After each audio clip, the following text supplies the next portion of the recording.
Apologies for the delay. Actually, we are waiting for some more participants to join in and then we'll start.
Good afternoon to all the respected guests, faculty members, and our enthusiastic students. Thank you to each and every one of you for being here with us today.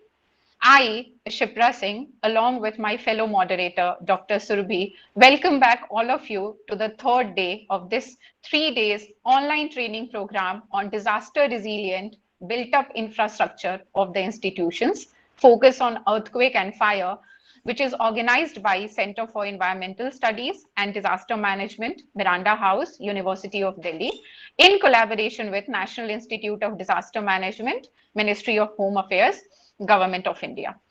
So before starting with today's lecture and panel discussion, I would briefly summarize yesterday's highlights. We had two speakers yesterday, Dr. Rakesh Arya from Center of Study of Regional Development, Jawaharlal Nehru University, who spoke on the topic risk assessment and mapping, an overview on e-forest fire. He talked about how a forest fire has become a major threat worldwide, and he also emphasized on the importance of developing an early warning system for real-time monitoring. He also stressed on the use of different open source software and web portals to develop mobile applications to track and control these fires. The next speaker was Dr. Hari Kumar Saw, who is Regional Coordinator, South Asia, Zero Hazards International, and he gave a lecture on disaster preparedness in educational institutions. He also re-emphasized on the need for safer spaces in the institutions through training and preparedness. He stressed on regular mock drills and revision of the plan to avoid any unnecessary consequences due to fear, panic, disorder, confusion, and lack of proper response. Professor Chandan Ghosh also gave valid suggestions on preparation of evacuation plan for the college. So today we are going to have a lecture which will be followed by a panel discussion which includes valued speakers like Professor Jayashree Jethwani, Professor Chandan Ghosh, Dr. Pankaj Kumar, Mr. Aditya Pratap Singh, Dr. Amod Kumar, and Dr. Garima Agarwal. So, beginning with the lecture, the topic of the lecture is seismic and fire safety of non-structural components of a building, which will be delivered by Mr. Shaunak Mitra and Mr. Aravind Chakravarti V. Mr. Shaunik Mitra is the head, codes and approval at Hilti India Private Limited. He did his graduation and post-graduation from Jadavpur University, Kolkata. Prior to joining Hilti, he worked for 4 years as a design engineer with MN Dastoor and Company Private Limited. He also briefly took up the additional responsibility of a guest faculty in Jadavpur University while working in Hilti. He has a total of 10 years of work experience, and as a design engineer, he was associated in design of multiple projects of various renowned companies in India and abroad. He has authored number of articles in publications like SCD, CENCR, IEEI Annual Technical Volume. Also, Mr. Aravind Chakravarti is a polymer engineer having 15 years of experience in the field of product safety certification, inspection, testing, and training as per UL, ASTM, ISO, and IEC standards for materials used in electrotechnical equipment and built environment. In his previous stint with UL India Private Limited, he was leading the techno-commercial activities in developing and testing the certification business for wire and cable performance materials and had conducted fire and life safety inspections for various types of buildings, including hotels, hospitals, malls, commercial complexes, and educational institutions in India and Middle East region. A very warm welcome to both of you, sir, and we are all ears for the next 30 minutes. The floor is all yours. Thank you so much, ma'am, for the introduction. I'm just sharing my screen. Let me know if it is visible. Sure, sir. Yeah, we can see your screen. The screen is visible, right? All right. Yeah. I have put it in the slide PowerPoint mode, full screen mode, basically.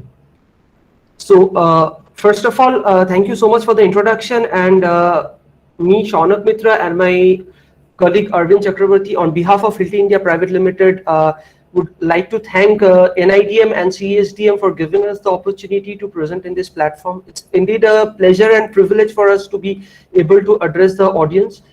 So in the next 50 odd minutes, we would be taking you through the seismic and fire safety of non-structural components.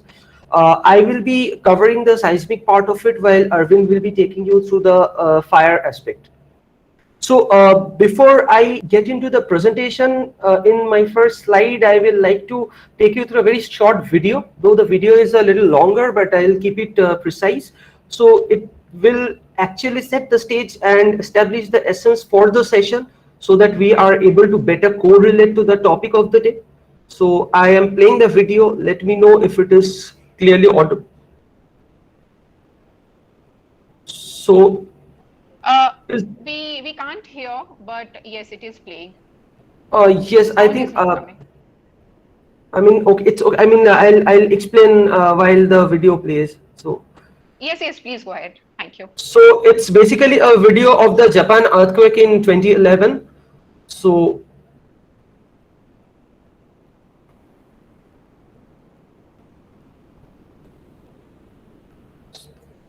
So the magnitude was around 9 on the Richter scale of the particular earthquake. And if you see the responses of the people, and if you see the responses of the how the buildings have been responding to the earthquake, this is the aftermath you can see here.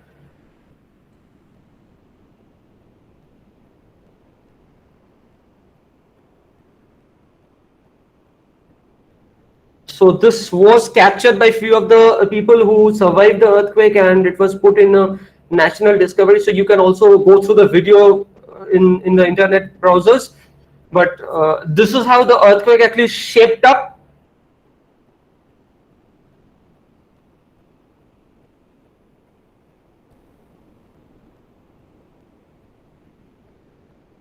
So you can see how it started. It initiated with the initial response of the non-structural elements, the light fixtures moving around, the components inside the building showing their responses towards the earthquake. You see the false ceilings, the light fixtures trying to be dislodged from their positions.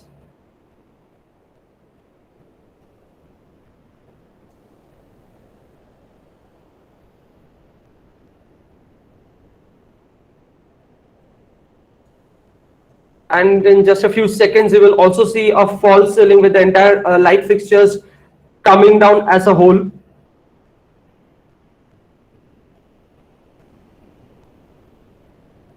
Here it is, the false ceiling with the entire light fixtures and all coming down in the event of an earthquake.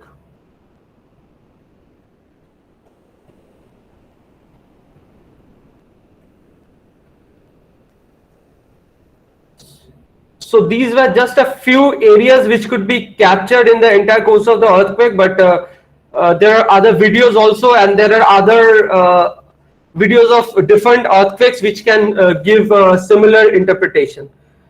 So the essence of this session, and particularly to set the stage for this this webinar, is to understand how important the non-structural components are and how they can actually cause a lot of disaster and catastrophe in the event of an earthquake.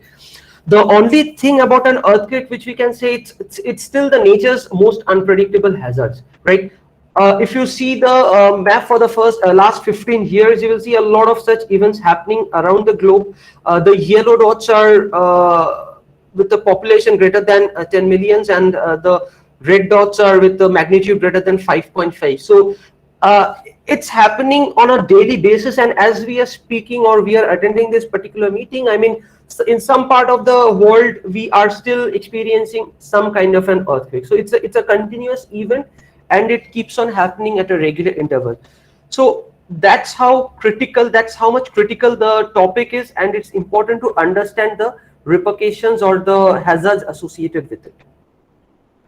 So we, as a country and the neighboring countries as well, we are sitting on a seismically active zone, and there has been over the recent past incidents like the Bhuj earthquake in 2001 and the Nepal earthquake in 2015. The hazards and the disasters caused by them have been extensive, right? The people who actually witnessed those or actually had gone through those disasters are still recovering from the aftermath. I mean, they have kept a significant mark on the minds of the people, and still now we are referring to these earthquakes as significant events. Now, the Government of India have been very vigilant in terms of addressing this, not in terms of addressing how to prevent an earthquake, because it cannot be done, but in terms of bringing out certain documents. The Vulnerability Atlas is one of them, which clearly spells out the different hazard levels associated within the country. And if you see, around 59% of the land is vulnerable to earthquakes, and 10.9% is liable to severe earthquakes, which is less than 9 or which is more than 9 in the Richter scale, right? So that's how susceptible we are in the country to this particular hazard of earthquake. Now, while we have robust design guidelines to ensure the overall seismic stability of the structure and the structural members, by structural members I mean the beams, the columns, the foundations, the shear walls, which are basically acting as load paths to transfer the loads, the question still lies that how prepared we are with respect to these non-structural components. And when we mean non-structural components, we refer, I mean, if we are just going around the building, we will find a lot of applications like canopies, we'll find a lot of applications like structural glazings, dry stone claddings, wet claddings. If we walk into the buildings, we'll find applications like suspended cable trays, your electrical boxes, your bus bars, then you find HVAC ducts being suspended, your sprinkler pipes, PVC pipes, the elevators, all are somewhere or the other rested from the soffit of the beam of the slab or on the walls, but they form a very comprehensive part of the overall building project. And it's no surprise to see here that these non-structural elements, right from cable trays, HVACs, bus ducts, canopies, etc., they form a substantial part of any building project cost. And you see this graph, this has been directly referred from one of the books of the Gujarat Disaster Management. So you see the percentage of contribution of non-structural elements has gone as high as 80% from the year 2020. Right, it's as high as 80%, and the figure is not specific to any kind of a building. If we analyze different types of buildings like residentials, commercial spaces, hotels, hospitals, you can see the contribution of non-structural elements is very high. For hospitals, if the percentage is around 92%, for hotels it's also around 85%. For residential, it's slightly lesser, it's around 60-65%. But what we can say is we are heavily invested into the non-structural elements in any type of building projects, not for infrastructure projects, but with building projects, and including projects like airports, metro stations, railway stations also. So that's how we are getting into the aspect of non-structural elements. And to be very honest, a failure to ensure safety of these non-structural applications or elements can have severe repercussions. The most important of them being loss of life, and this is irreplaceable. You cannot compensate for this. So first and foremost thing we have to ensure for any hazard is to prevent the loss of life. Second is the damage it causes to the assets. In certain projects, it can also lead to production downtime, and in few cases, we also see some legal consequences happening. So it may be right to mention here that a non-structural element cannot be termed as a non-critical component, right? Now, over the years, it has also been observed that these non-structural elements are extremely vulnerable to earthquakes. And what happens is failure of these components would result in extensive repair costs. They create obstacles in the escape routes and completely jeopardize the safe evacuation of people. The failure of these non-structural elements can also render buildings like hospitals, airports non-functional, which actually cannot be afforded in real-time scenario. So keeping all these things in mind, we can summarize that the non-structural elements, the loss due to failure of these non-structural elements can be small, or they can also be substantial depending on the function it is serving. Like for example, if a bookshelf in a library is not properly secured, they can get distorted or they can topple. But the threat is not as extensive as if a gas cylinder trips and the pipelines are pulled apart, or for example, the electrical wires are like stretched out of the control panels. This can have severe disastrous effects like fire and death due to asphyxiations. So the repercussions, the hazards due to earthquakes are multiple folds. We have to understand the criticality and be prepared in those regards. This particular slide, basically I have tried to capture a few examples of the damage which has been caused due to earthquakes for different earthquakes in around the globe, and I think it clearly spells out the gravity of the topic. I am not going to get into the numbers, but you can see a number as high as 690 million for the Niigata-ken 2004 earthquake, right? These are extremely high numbers. If you see the earthquake mentioned at the end, which is for the New Zealand, the loss due to non-structural element damage was around 13% of the country's GDP. So these figures are extremely crucial to understand how this significant the non-structural elements and their safety is for the overall perspective. Yeah. So now if we have to summarize in this regard, what we can say is our buildings are designed, primary structural members are designed for different performance levels. Like we can have them designed for operational, like people can occupy the building at the time of earthquake. Immediate occupancy, like people can come out of the building during earthquake but can immediately go back and occupy the building after the earthquake has stopped. Life safety and collapse prevention. Now, in line with this, it is important that the non-structural systems also achieve the same harmony with the structural elements. And the design principle of non-structural elements should also be in the same line. That's what the end goal is. And while we say this, there are also design guidelines to it. We all know the National Building Code, based on which the entire buildings are designed throughout the country. You can see the part at the beginning. If I just pick up the laser pointer here, the design and the installation requirement should ensure that these components are adequately attached, so that so that earthquake shaking does not cause them to topple or to fail. You can also see here that the components critical to the operation of existing facilities like hospitals, airports, data centers, emergency response centers, they should continue to operate post any earthquake shaking, right? And other clauses are also mentioned. It does not end here, because the concept has still been resonated in multiple Indian standards, and they accentuate the need for structural adequacy of the non-structural components. 13935, 4320, 16700, which is a criteria for structural safety of tall buildings. I think we are also coming up with certain standards, dedicated standards for non-structural elements. We are already in line with that.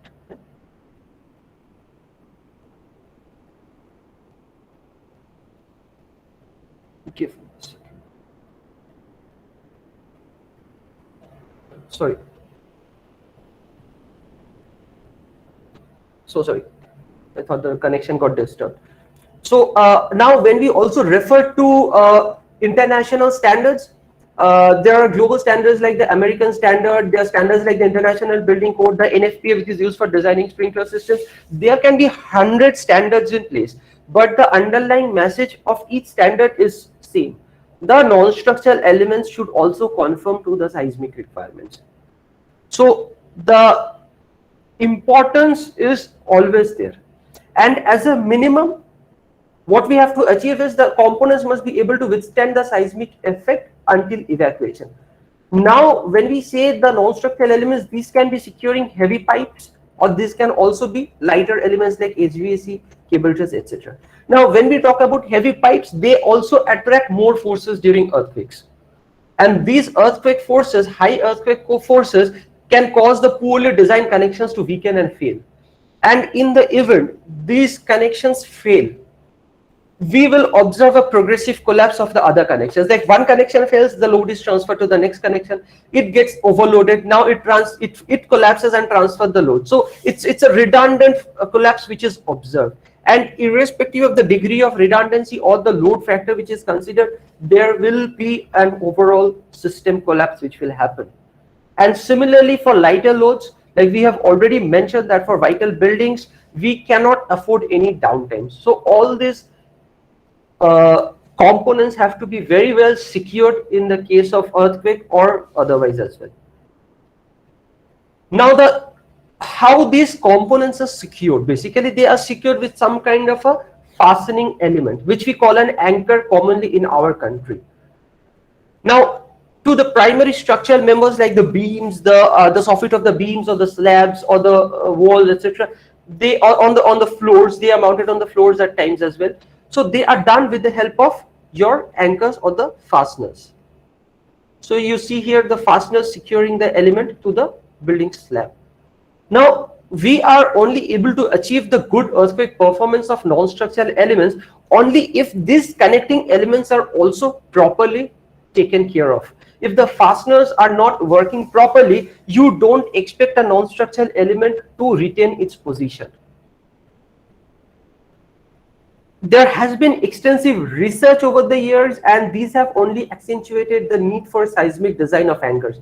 Be it the 7-story UCSD project in 2006, which was actually the first real-scale project to study the anchoring connections, or the 2007 project which was undertaken by Hilti itself in association with universities, or the 2012 project, which is the BNCS project, which was done again in California, where we evaluated the main non-structural applications. These tests were conducted at different points of time. There are other tests also happening around the globe, but these are the big scale projects which have been undertaken to establish or to justify the concept. Yeah. So the 2006 project actually was a real-time or a real-scale seismic testing which provided knowledge of the actual load which arrives at the anchor points. For a lot of people, it may sound that the anchors are very nominal things. They are just used to suspend the facilities, but to be very honest, they are not as insignificant component. We spend a lot of money and a lot of effort in erecting the non-structural elements, but if the connection is not secured properly, then the whole money can be wasted, right? So this UCSD project, it was a 7-story structure, and it demonstrated the piping support and the anchoring system here. The earthquake which was simulated here was corresponding to the 1994 Northridge earthquake. Herein what was observed was the ground motion selection was selected, the scalings were done, the building responses as well as the subsystem responses were also monitored, and finally it was the pipings were supported in the building to observe the forces on the non-structural elements as well as the anchor points. The BNCS project was another such example which also reinforced the performance of post-install connections for non-structural elements. It was again Mr. a real... Shaunak, Mr. Yeah. Shaunak, I'm really sorry to interrupt. Yes, ma'am. Just a gentle reminder that we have to wind up the lecture by 2:45 as we have a panel discussion which will take place from 2:45. So Mr. Arvind's lecture is still left. So if you could Yeah, please just kind I will. of, yes. Yeah, ma'am. Try to finish. Actually, yeah, I will try to finish, but since we are covering two topics, right? I mean, a half an hour session would be. I have already mentioned that half an Yeah, hour I session would understand. be. I understand. It But would due be to pretty time tight. constant, that is, yes, I will if try you to can kindly finish. tell I me. will try to finish faster, but then yeah, yeah, Yeah, thank you. sure. Thank you so much. Thank you. So this basically was simulating the surgery suites so and intensive care units of hospitals, and the lower stories were simulating the electric different utility systems. So I will not get into the videos because I have to wrap up first. So lack of understanding the anchor behavior actually results in incorrect detailing, and that was the observation which we had. There are different performance, there are different areas, and I will play the video. I think that gives a better understanding of this particular performance of the anchors if we are able to explain it through the video. So you can ignore the nomenclature of the particular anchor, but it's important to understand how the anchor actually performs.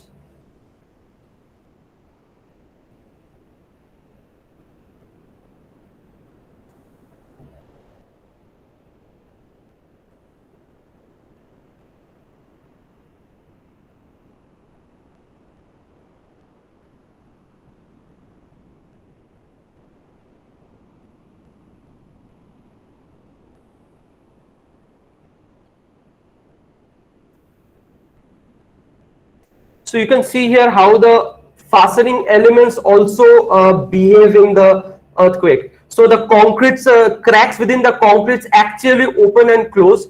So that's where the performance of the anchors is also important to hold it in position. So that's where the cracks in the concrete members open and close, and it's also important to hold the anchors in position. So I'll quickly move on to the last segment and try to finish in the next 3 to 4 minutes. So basically, just like any other building component, an anchor also has to be designed. It also has to be tested and properly installed. And if these three things are not taken care of, we cannot actually ensure the overall safety of the connection, right? Till date, we don't have a standard in India to design post-install anchors, but then there are global standards available. And at different points of, I'll skip this, but one thing which I would like to mention is an anchor is just not a piece of steel. There are multiple factors which govern the design and performance of an anchor and should be taken or should be given due considerations. There are standards, there are testing standards, design standards, and assessment documents which should be referred at different points of time. And lastly, an correct installation has to be ensured to avoid any catastrophe in the during the service life. So I close with a few key takeaways. Like number one, the earthquakes cannot be prevented or predicted. We can only be prepared to minimize the damage. Non-structural elements contribute to a large percentage of the building cost, and their failure can have extensive repercussions. Support to the non-structural elements should be designed properly considering the seismic demand of the area and the type of building for which it is designed. The non-structural elements are also connected to the primary structural elements through post-install anchors. Now, all anchors do not behave uniformly under seismic condition. They will fail if they are not properly selected or assessed. And based on that, an assessment has to be done properly to ensure the performance under seismic condition, and the design has to follow that to ensure the assessment and the verifications are maintained. And lastly, we have to ensure a proper installation under both static and seismic condition. So with that, I would like to close and hand it over to Arvind for his presentation. And thank you for a patient listening.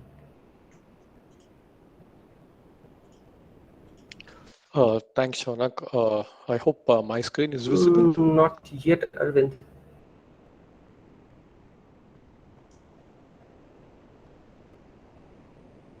How about now? It's visible. It's visible. Okay, wonderful. Thanks, Shaunak, for the nice introduction, and I'll try to keep it really short. Maybe next 10 minutes I should be able to wind it up just to ensure that we are right on time. So, structure fire safety of non-structural components. Quickly, I do not want to get into the introductions of what is non-structural elements present in a building and so on and so forth, which Shaunak has already covered. Quickly to jump in. When it comes to fire safety, what is the something which we all need to know and which we all of us mostly know is What does NBC talk about it? NBC Part 4, which talks about the fire prevention, fire protection, and life safety. So it's very critical for us to understand the guidelines given in this code. Okay, as per the Part 4. So for which type of buildings it is applicable? Perhaps all types of buildings, all high-rise buildings, and right from Group A to Group J, barring Group I, every building it's applicable, right? So that's the applicability of fire safety. It's so very critical for ensuring the safety of the occupants, safety of the assets. Yeah. Now, going on, let's try to understand from this basic point of view, what are the key aspects of fire protection? Basically three key aspects. Okay, I would call this as, normally we come across this fire triangle, right? Oxygen, heat, and fuel for the fire to sustain. I would call this as a fire safety triangle. So fire protection triangle essentially consists of these three aspects: detection, suppression, and containment. So when I say detection, examples are like, detectors, gas detectors, heat detectors, smoke detectors, and so on and so forth. Yeah, and alarms, alarm panels. And then when it comes to suppressions, we have like sprinklers, extinguishers, and so on and so forth. And when it comes to containment, mostly the passive fire protection systems, dampers, doors, fire dampers, smoke dampers, combinational dampers, fire doors, fire stops, and so on and so forth. So all this come together, they form a system and actually gives the protection to the building, the fire protection to the building. Yeah, so each of them complement one another for the entire building to really perform in a way it is intended to. Yeah. Now, to understand the concept of containment first, before we understand the fire safety of non-structural elements, what is a containment or compartmentation? It's a simple concept. It's just a process of dividing the building into fire tight boxes. It's as simple as that. The moment if this is breached, so that it gives the enough time for the occupants to leave the building in case of a fire, and it also ensures that the fire is contained to a specific area. Yeah, this is all about the concept of compartmentation. Now, how does this compartmentation gets breached? Maybe we spend a minute here and understand. So we have a lot of services passing through the building, and the services are the backbone of the building. For a building to actually perform, for the building to be operational, we invariably need services.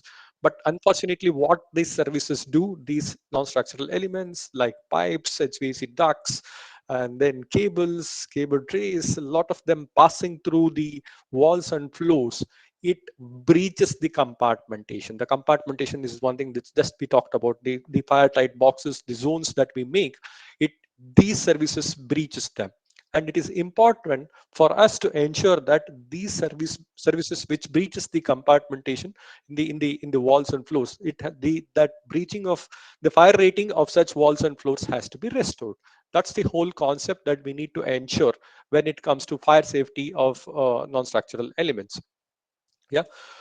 Uh, what does the guidelines of NBC say? It clearly says, for example, in shafts, okay, service ducts and shafts, it has to be clearly fire stopped using a 2R rated material. Yeah, so that's a clear guideline given, and it also ensures that wherever such penetrations happens, like in the form of ductworks, plumbing, electrical systems pass through, the integrity of these barriers shall not be compromised, and we need to restore the original fire rating. This is the whole concept that one need to ensure for the resilient performance of the building. Yeah. Now, similarly for perimeter joints, okay, it also the NBC, the National Building Codes, gives a guideline that the gaps between the curtain wall and the floor slab shall be appropriately fire stopped at all levels. Yeah, using a rated sealant material, fire resistant material, a sealant material, yeah, which is equal to the fire rating of the floor. So a lot of guidelines are clearly available. Just need to ensure that these are in place. And how do we actually ensure that is like by carrying out the audits periodically, yeah, audits or the inspections as we call. So the NBC also gives the guideline, like all buildings which are above 15 meters, they should be periodically audited at least by a third party auditor at least once in 2 years. Now, what are the key guidelines that one should consider for any inspections, fire safety inspections, to be more generic. So whether the fire protection systems, whether these details, the systems are approved by the authorities or not, first question to ask. And second, in any inspections in general. Second, are the fire protection products tested in a qualified lab? Third, whether fire protection systems are installed in accordance with its listing. Next, are engineering judgments made available for site-specific conditions? If there are any deviations, is that documented? Yeah, and are the fire protection systems and the details available for documentation, so that inspector can actually understand the documentation done for ensuring that the fire safety of the whole building. So this is all it talks about when it comes to fire safety inspections. Yeah. In summary, just to conclude, fire protection is required by the building codes, building and life safety codes. It is very important to ensure that the fire protection of the building is taken care of. Next, all fire rated assemblies, penetrations, joints are required to be fire stopped. Passive fire protection systems also requires a lot of visibility, similar to it need to complement the active fire protection systems. So passive fire protection systems also plays a critical role that needs to be given a lot of importance. Next, it is important to have the test report for the fire protection systems, and not only for the product cannot work by itself. It should be as a system. That's the whole approach that one needs to have. Yeah. And the building code also mandates the proper documentations and periodic complete inspections of the whole fire protection systems. The bottom line, the message is, like, we all need to ensure that we adhere to the code requirements, and it ensures the safety and peace of mind for the builders, occupants, architects, tenants, and also it actually helps the firefighters to help and save lives, protect assets, and enhance building performance. So that's the message I had within this short time. I hope I was clear. I would be happy to take up any questions if there are any. Thank you so much. Thank you. Thank you a lot, Mr. Aravind, as well as Mr. Shaunak, for beautifully explaining about the non-structural components and also demonstrating them. Thank you for awareing us about the national building codes. And I'm pretty sure that our audience has gained immensely from both these PPTs. And as you stressed, that good performance of non-structural elements during earthquakes can save lives as well as costs, which relies on well-managed processes during the design, procurement, and construction project phases. So thank you a lot. Also, we are taking up questions only in the chat box because of constraint of time. But yes, we had a very, our principal wanted to know that how can we actually get the fire certification, this thing for our college? Like, we wanted to have a fire certification code. So what is the exact process of doing that? If you could just help us out in that. Yeah, certainly. Normally what happens is, first of all, we need to clearly understand under what category do we fall under, okay, and what's the height of the building, and what's the area of the building, and what type of construction does this fall under, and then accordingly understand the prerequisite fire protection systems that are required, both in terms of active, passive. All the details have to be looked into, and once that is done, perhaps we can actually get in touch with the local fire authorities to understand the requirements laid down, understand from the building code perspective, the local city bylaw perspective, and then see to it that all these parameters are actually met.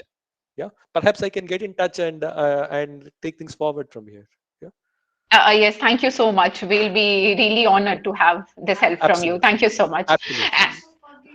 And also for the structures, like how do we, not only for the fire, but for the whole college, if we want to get about what you explained in the National Building Code, is it the same? I think we will talk one-to-one, and that maybe it will help us a lot. Absolutely. So yes, thank you so much. Thank you for the elaborate presentation to both of you.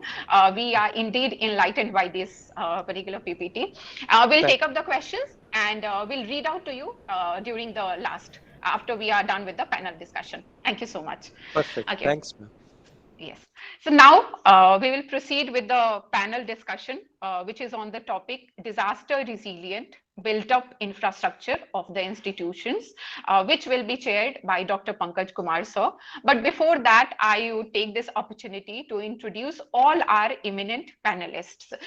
We have with us Professor Chandan Ghosh sir, Professor Jayashree Jethwani ma'am, Dr. Pankaj Kumar sir, Mr. Aditya Pratap Singh sir, and Dr. Amod Kumar. Dr. Garima Agarwal could not join us because she is traveling. So starting with I'll just read out their bios. So we already have heard a lot about Professor Chandan Ghosh sir, and we know about him, but he is a civil engineering graduate of Bengal Engineering College, and he has a master's in civil engineering from Jadavpur University, a PhD from IIT Kanpur, and he is right now the professor and head of Resilient Infrastructure Division. So Professor Ghosh works in the areas of earthquake geotechnology, reinforced earth, seismic microzonation, ground improvement techniques, geosynthetics, and bioengineering measures for sustainable development.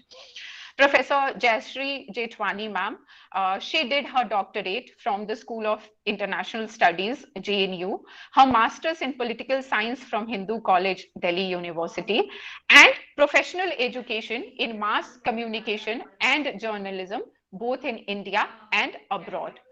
After her long stint at the Indian Institute of Mass Communication, spanning over 25 years as professor and program director, ma'am joined the Institute for Studies in Industrial Development, which is a public funded national level policy think tank, and worked on media policy issues until recently. Currently, she is the vice president at the NAPSI PAG Center for Disaster Research. Professor Jethwani has been a lead communication expert for many national and international consultancies in the social sector area. She is on the board of studies of several central and state universities. Also, she has been a visiting faculty to many coveted organizations, including National Judicial Academy, Bhopal, and the LBS National Academy of Administration, Mussoorie, Ordnance Staff College, Nagpur, Power Management Institute, among others. Now, Dr. Pankaj Kumar sir, who will chair the session, he is Associate Professor at Department of Geography, Delhi School of Economics, University of Delhi. He specializes in environment geography, mountain ecosystem, regional and rural development, urban landscape dynamics, and remote sensing and GIS.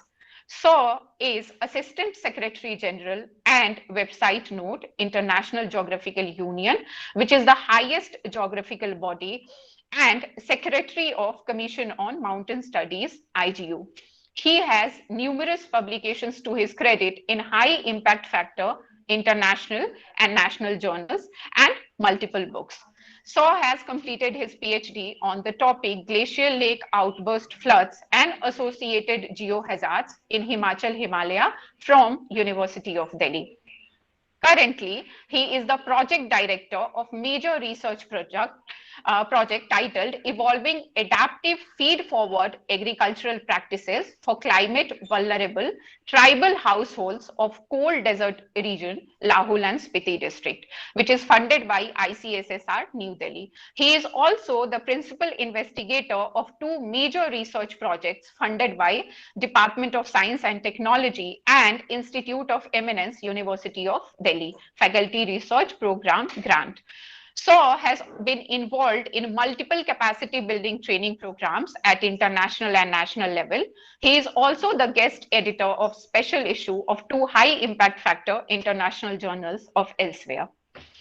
Mr. Aditya Pratap Singh, who is our panelist, is a deputy commandant who joined 8th Battalion NDRF Ghaziabad in 2016. He is postgraduate in physics from IIT Roorkee. For the last 5 years, he has been serving in the field of disaster management. He led NDRF teams in various search and rescue operations like Shahbari building collapse, Khatoli train accident, Seelongpur building collapse, Filmistan fire incident, Kerala flood rescue operations, in which 22 lives were saved in single night. Muradnagar cremation ground roof collapse, and recently in Tapovan rescue operation, Josimath and Gurugram building collapse, where one person was rescued alive after 16 hours. He is master trainer of incident response system, which was conducted by United States Forest Services experts. He was deputy team leader of Indian Urban Search and Rescue team during the capacity assessment by United Nations team. He has also participated in international joint exercises on disaster response with BIMSTEC and SCO countries. He is certified radiological safety officer from Bhabha Atomic Research Center, Mumbai. He has also undergone UN courses from Interpol and Organization for Prohibition of Chemical Warfare. We have also with us Dr. Amod Kumar, who is a MBBS from KGMC Lucknow, where he has received a gold medal during MD pathology. Currently, he is working as a consultant hematopathologist in the Department of Laboratory Medicine at AIIMS, New Delhi. He is an expert in hematology and in diagnosing blood cancer and other blood disorders. It's a privilege for him to also have been a part of a COVID team that especially worked in designated COVID centers during the pandemic.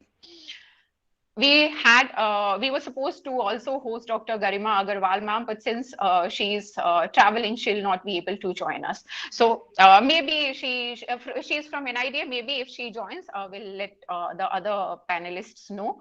So now this session will be chaired by Dr. Pankaj Kumar sir, who is also my supervisor. So over to you, sir.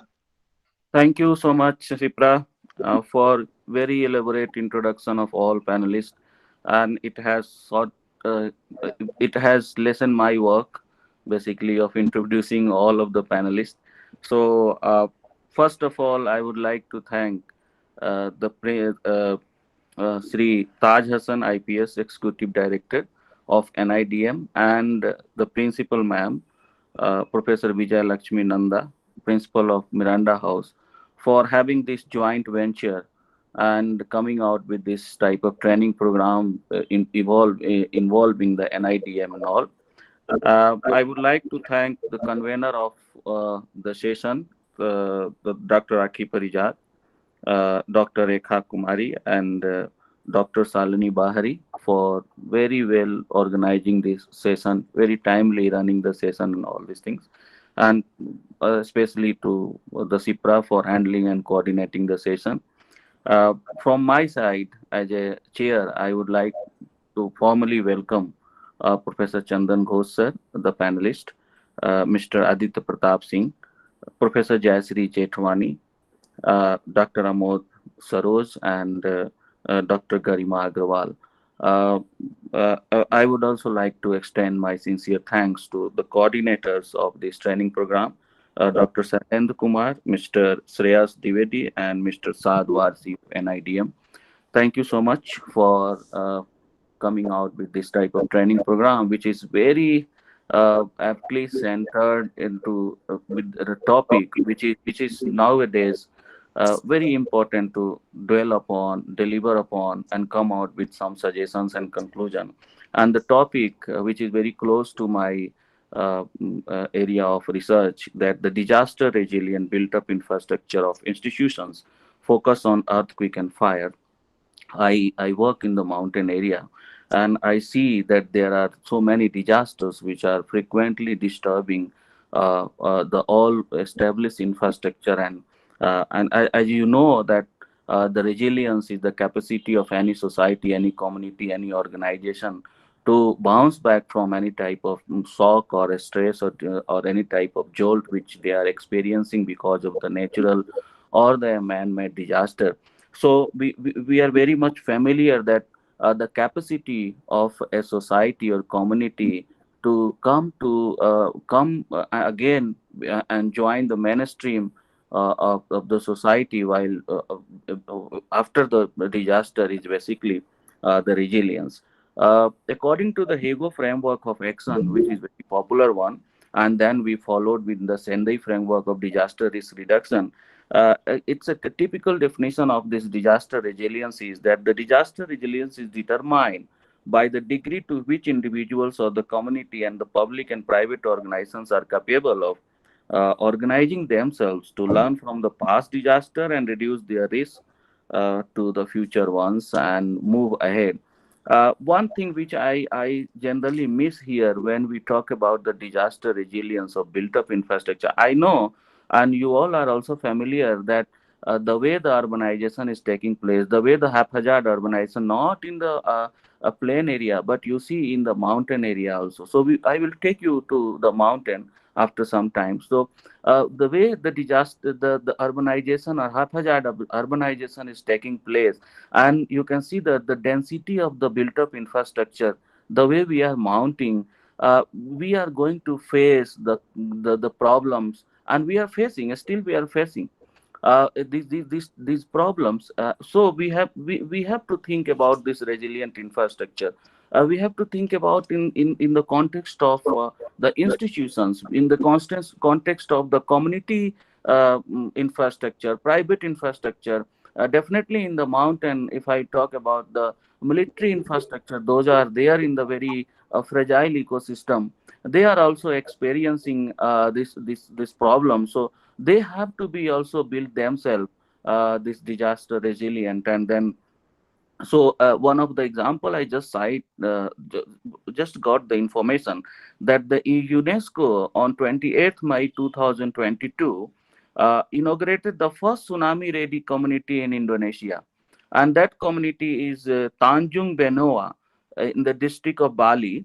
They have been termed that they are now completely a community which is disaster resilient in respect of the tsunami. So if they can come out with this type of case studies, we can also develop our own case study and gradually in a maybe in a pilot project manner, and then we can go for pan India nature of this type of program and policies.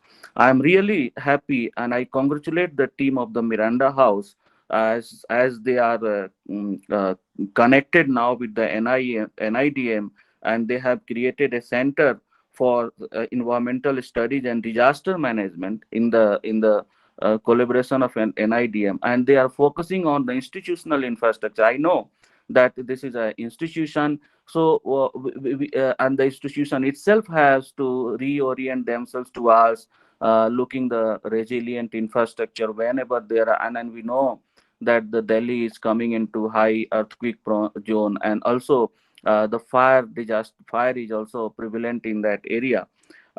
We have to see the four basically component we have to see when we talk about the disaster resilience, and that is the context.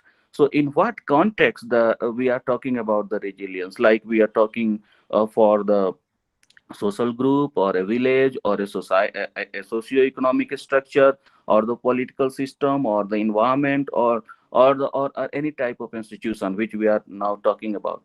I just want to incorporate here one important aspect which we are losing or somehow missing. Whenever the disasters happen, not only the infrastructure or the human population are being affected, but the animal population are also equally affected. Either it is the urban, maybe the urban villages, or in the rural area. So we have to take into consideration that which context we are talking about the disaster resilience.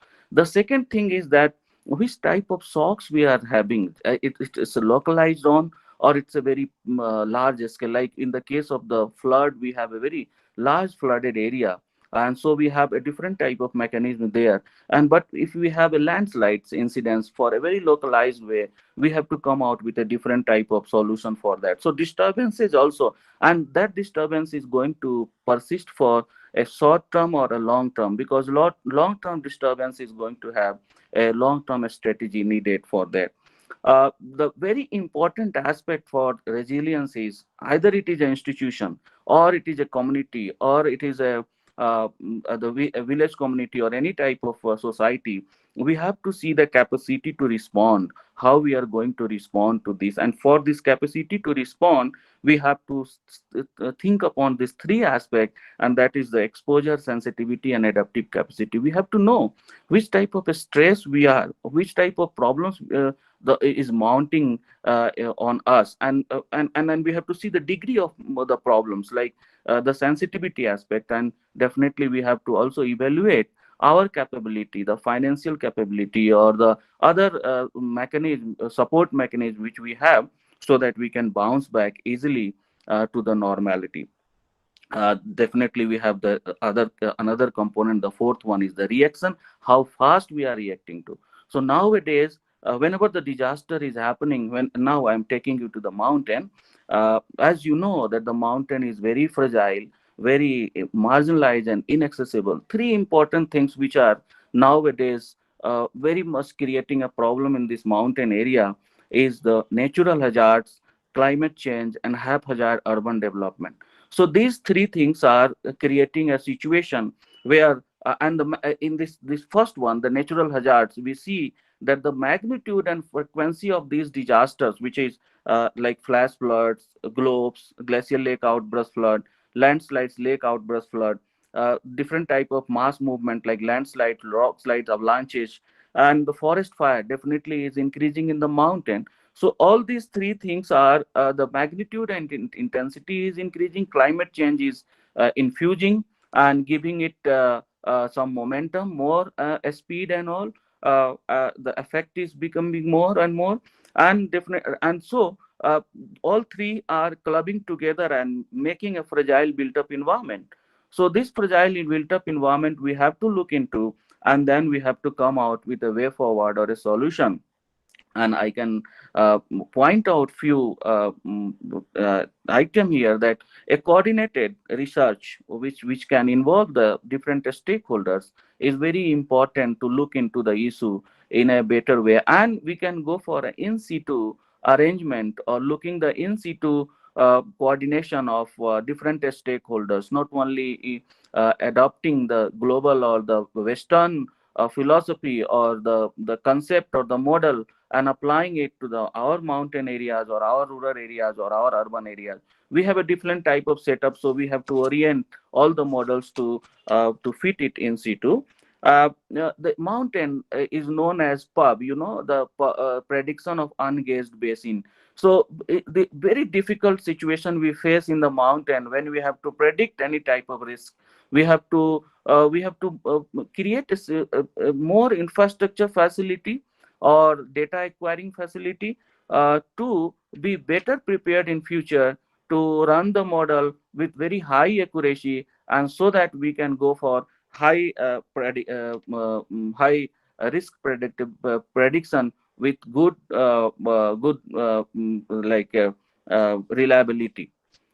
We have to strengthen our adaptive capacity, and for that, the Asian Development Bank has come out with a report that is known as Disaster Resilience Infrastructure, and they have mentioned that the integrated resilience objective should be long-term, incorporated into the development strategy, develop a shared understanding and critical infrastructure risk assessment, promote use of a standardized and dynamic approaches, and the which I'm going to now state, this is very close to us, is that use of open source data, risk models and software while conducting high risk level risk assessment. So the data is, the paucity of the data in the mountain is a challenging task for doing the assessment for their urban area, their built up environment, and how they are being affected by this. Definitely we have to come with the coordinated effort with the government and NGOs and other players. The infrastructure agencies are there, so operators and the financiers also, those are financing these things, so that a coordinated effort could be.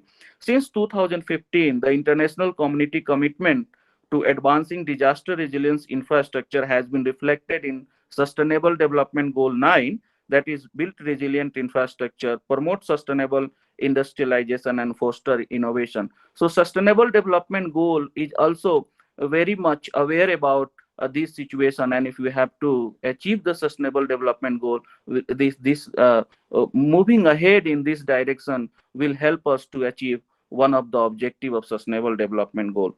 The global target D of the Sendai framework of disaster risk reduction also talks about that we have to substantially reduce the damage, infrastructure damage, critical infrastructure damage, by promoting different type of methods to minimize and reduce the disaster on the built-up impact of disaster on built-up environment. The all these things can be achievable, or we can achieve somehow in this regard. The only three things which we have to work upon and look upon very seriously, and that is the exposure, sensitivity, and adaptive capacity. For not only it can be done for a micro level, meso level, and macro level. So starting from a very small area, maybe at an institution like Miranda House, we can go for assessing their exposure, their sensitivity, and their adaptive capacity. And we can come for a watershed, we can come for a district, we can come for the whole country or whole region or whole establishment or maybe urban area. So starting from micro to meso to macro level, we can do while assessing how much exposure we have, how much sensitivity we have, and how much adaptive capacity we have. And if we are working on these three and trying to improve the adaptive capacity, definitely we are going to move ahead in achieving the Sustainable Development Goal 9 in future regarding the promoting this disaster resilient built up infrastructure. So this is my humble submission for now. And now I would like to invite our another panelist, Mr. Aditya Pratap Singh, to share his view on the topic. Yeah, good afternoon, everybody. And Shipra ma'am, thank you very much for calling me. And I can see a very familiar faces, Rakhi ma'am and Pankaj sir, thank you very much. And other 143 others who are not visible, but they are listening to the important topic. So you are equally important, and you are getting a knowledge. The first presentation was very elaborated on the subject topic. We are the responders. I am in NDRF and we are the responder. Our prime response is, our prime work is response. So I primarily will speak on the response mechanism. And after this earthquake, I will come to the GLOF because sir mentioned it, Pankaj sir mentioned it, and I was there in the GLOF operation in Tapovan, and I was there for initial 23 days, and I was with 5 teams with 120 rescuers. We were there, and very closely I worked there. So later on I will cover a few minutes on that topic also. So to start with, when there is any incident, there is an initial chaos, and the incident response system is activated. The incident commander comes and incident command post established. But the time when the incident occur and the first responders come, this is the time when the community is on their own. This is this interim time. So community has to learn that during this period, what we should do, what should be the response mechanism.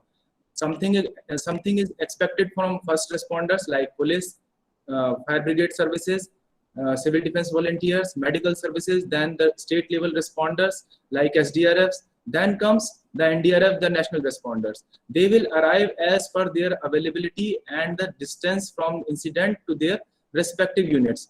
But the community, who is the first responder? मैं दब गया तो मुझे पड़ोस वाला निकालेगा, अगर वो दब गया तो मैं निकालूंगा. So we have to learn that how we can help each other, and first of all, how we can save ourselves and how we can save the other person later on. So I will narrate a story. I will tell you a story. Which story would you like to narrate to your kids? कि मैं एक earthquake आया और बेटे मैं वहाँ फंस गया, मैं ऑफिस में काम कर रहा था और मेरे ऊपर वो अलमारी गिर गई, सारी रात में रोता रहा, चिल्लाता रहा, बहुत रोया, कोई भी नहीं आया, रोते रोते मैं थक गया. उसके बाद रेस्पॉन्डर्स आए, तब मेरे अंदर ताकत नहीं बची थी, वो वहाँ हे आर यू ओके, कोई है यहाँ पर, वो कह के चले गए. उसके बाद जब दूसरे रेस्पॉन्डर्स की टीम आई, then I was evacuated. And the second story is that when I felt the tremors, I didn't spread panic, and with our fellow officials जो हमारे साथ में काम कर रहे थे, मैं उनके साथ गया, and I took a shelter besides a big almirah and I ran away anyhow. जैसे ही tremors रुके तो हम कौन सी स्टोरी अपने किड्स को सुनाना पसंद करेंगे तमाम उम्र, as a disaster responder, as a disaster victim और a saviour. So I know, because this is not a one-on-one forum, everybody will agree that the second one is better than the first one. The savior story is better than the first one. So you will you strive hard and know as much as knowledge you can to be a savior, a disaster savior. So what we can do in earthquake scenario, whenever there is an earthquake, the first speaker told about the vulnerability profile of India, and Delhi NCR is in earthquake zone number 4, soil liquefaction, high-rise building, and the old masonry work clusters. It makes more vulnerable socially and economically also. So what we should do? So first of all, identify a safe haven in your house. And what is the safe haven? These are the corners of your room. Wherever you are sitting, you can see your room, that where are the corners, and choose those corners which are the part of load bearing structure. ऐसा ना हो कि वो कोने थे, उसके बीच में किसी ने एक दीवार बना ली तो उसको आप कॉर्नर समझने लगे. That is corner, but it is not near the load bearing structure. So identify. कोना पकड़ना, सबसे पहले कोना पकड़ना. It is our basic instinct. Film देखने जाते हैं, कॉर्नर की सीट चाहिए. अगर हम घर लेने जाते हैं तो कोने वाला मकान दिखा दो. कहीं सेमिनार में जाते हैं, हमारे से सब्जेक्ट टॉपिक नहीं है तो बोलते हैं कोना पकड़ के कहीं बैठ जाते हैं. So it is our basic instinct. So to reach up to the corner.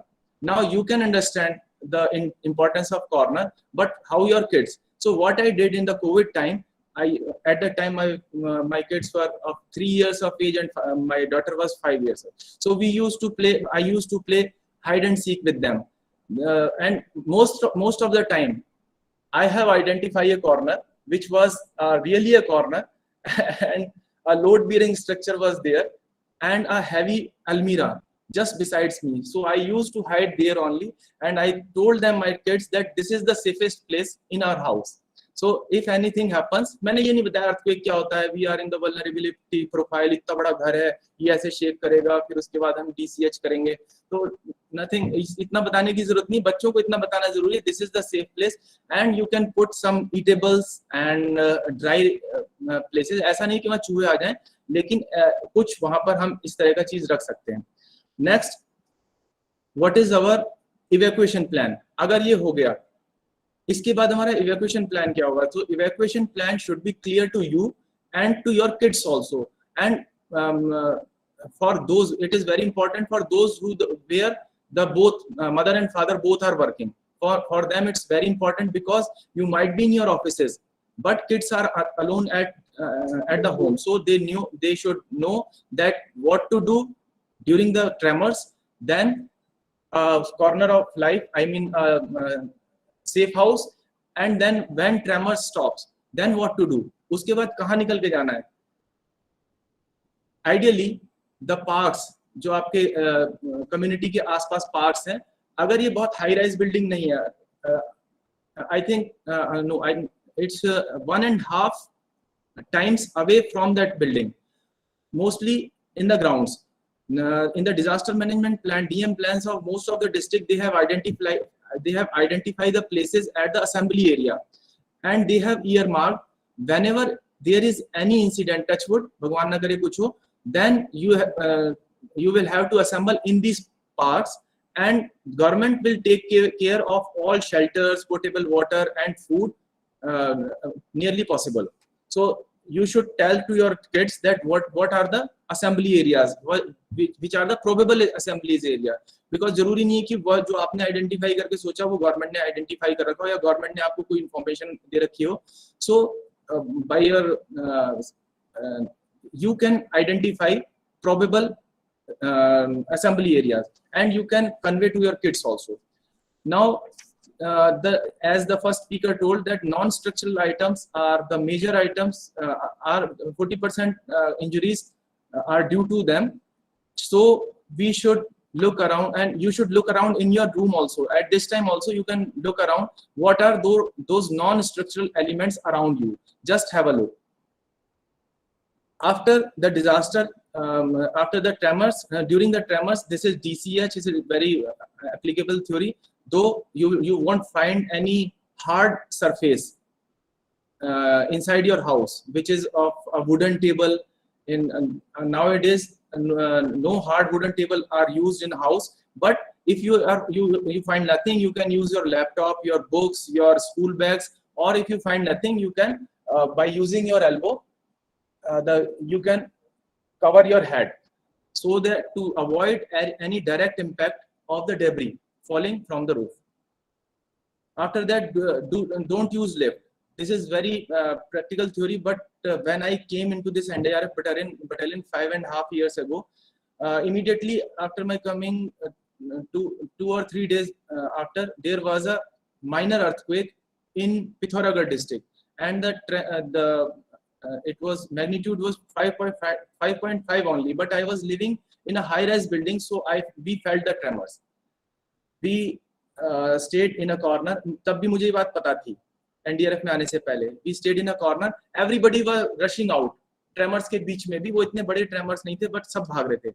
And it was a 13th floor building. Everybody was standing in front of a lift. जब उन्होंने मुझे देखा तो they said that NDRF वाले तो सबसे बाद में आ रहे हैं, और I was using the stairs, so they were talking and they were saying NDRF आप ही डरोगे तो कैसे चलेगा. So I told them that don't use the lifts. It's not practical also, because हम 8वें फ्लोर पे, ऊपर 5 फ्लोर नीचे, ऊपर से लोग लिफ्ट का वेट कर रहे हैं, नीचे 12 फ्लोर वाले हैं, बीच में कहीं ना कहीं लिफ्ट होगी, और जहां भी होगी एक फ्लोर पे 10 घर बने हुए हैं.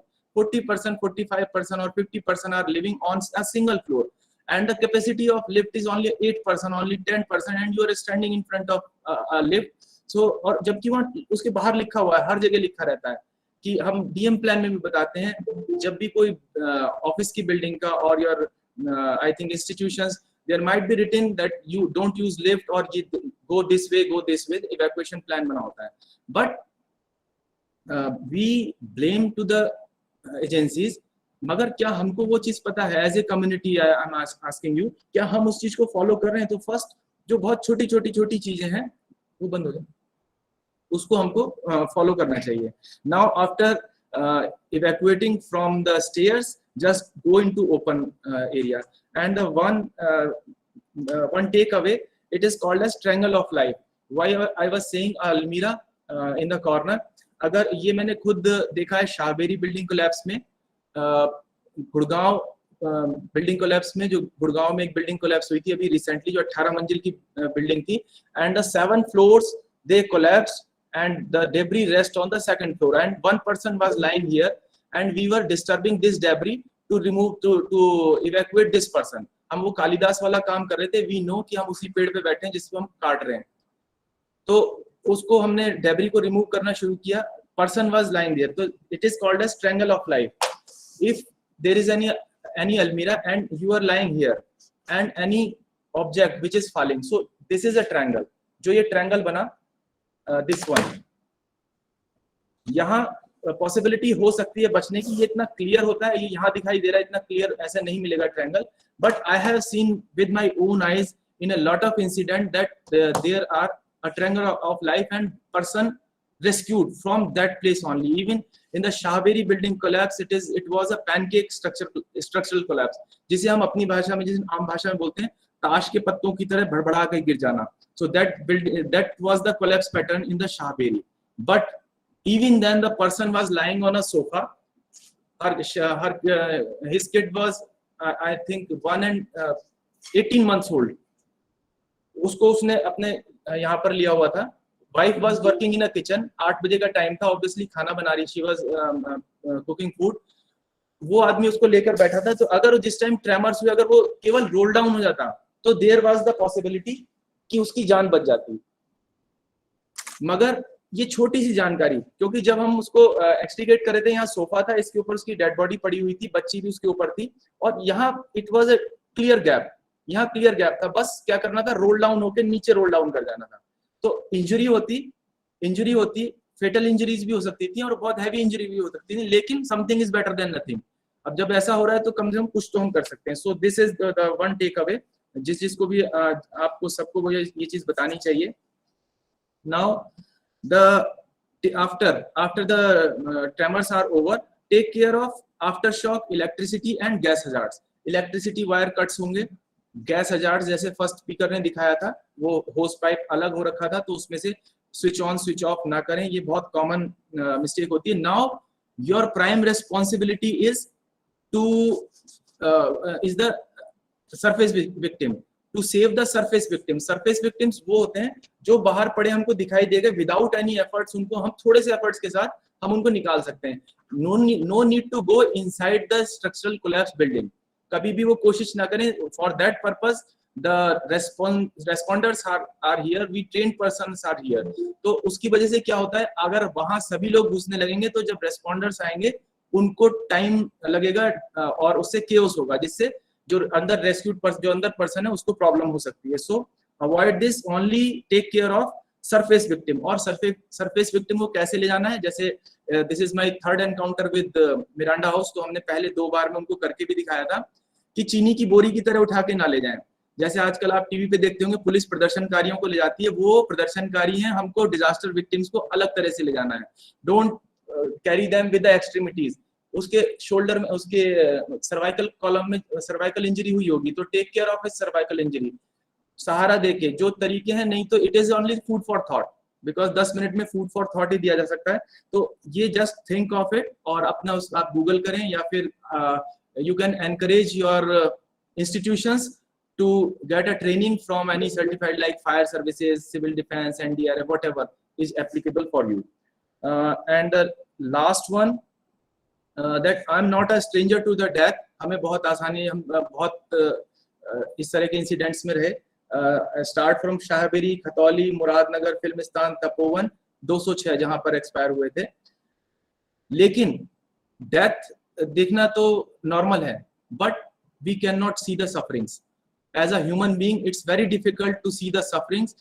डेथ इज फिर भी, क्योंकि हमारा अब ये काम हो चला है, हम रेगुलरली ये काम करते हैं, but by the God grace I save 22 lives once, 5 lives in a building, and once recently in the Chintal Paradiso in Gurgaon, जिसमें हम 18 घंटे तक we are having 315 equipment, state of the art equipment. कोई Germany का है, Bosch का बना हुआ है, कोई मकीता का है, जो इंटरनेशनल स्टैंडर्ड के यूज कर रहे हैं, अदर इंटरनेशनल कंट्रीज यूज कर रहे हैं, developed countries. The same inventory we are having, but the whole of the night for 18 continuous hours we just use 2 equipment, and it was a cheni and hathodi, a chisel and a hammer, because the condition was so critical. Everybody was on me. I mean, in such situation everybody is high headed. कब तक करोगे, क्या करोगे, यही पढ़ाई करिए, इतने सारे बैच इसीलिए लगा रखे हैं, कितने साल हो गए यहाँ पे इसमें काम करते हुए. Even ministers were there, government officials were there, and the relatives of the victim were there. The whole night they were keep on telling me कि क्या हो रहा है, इतना लेट क्यों हो रहा है. I arranged the building material, construction material from the Larsen and Turbo, L&T.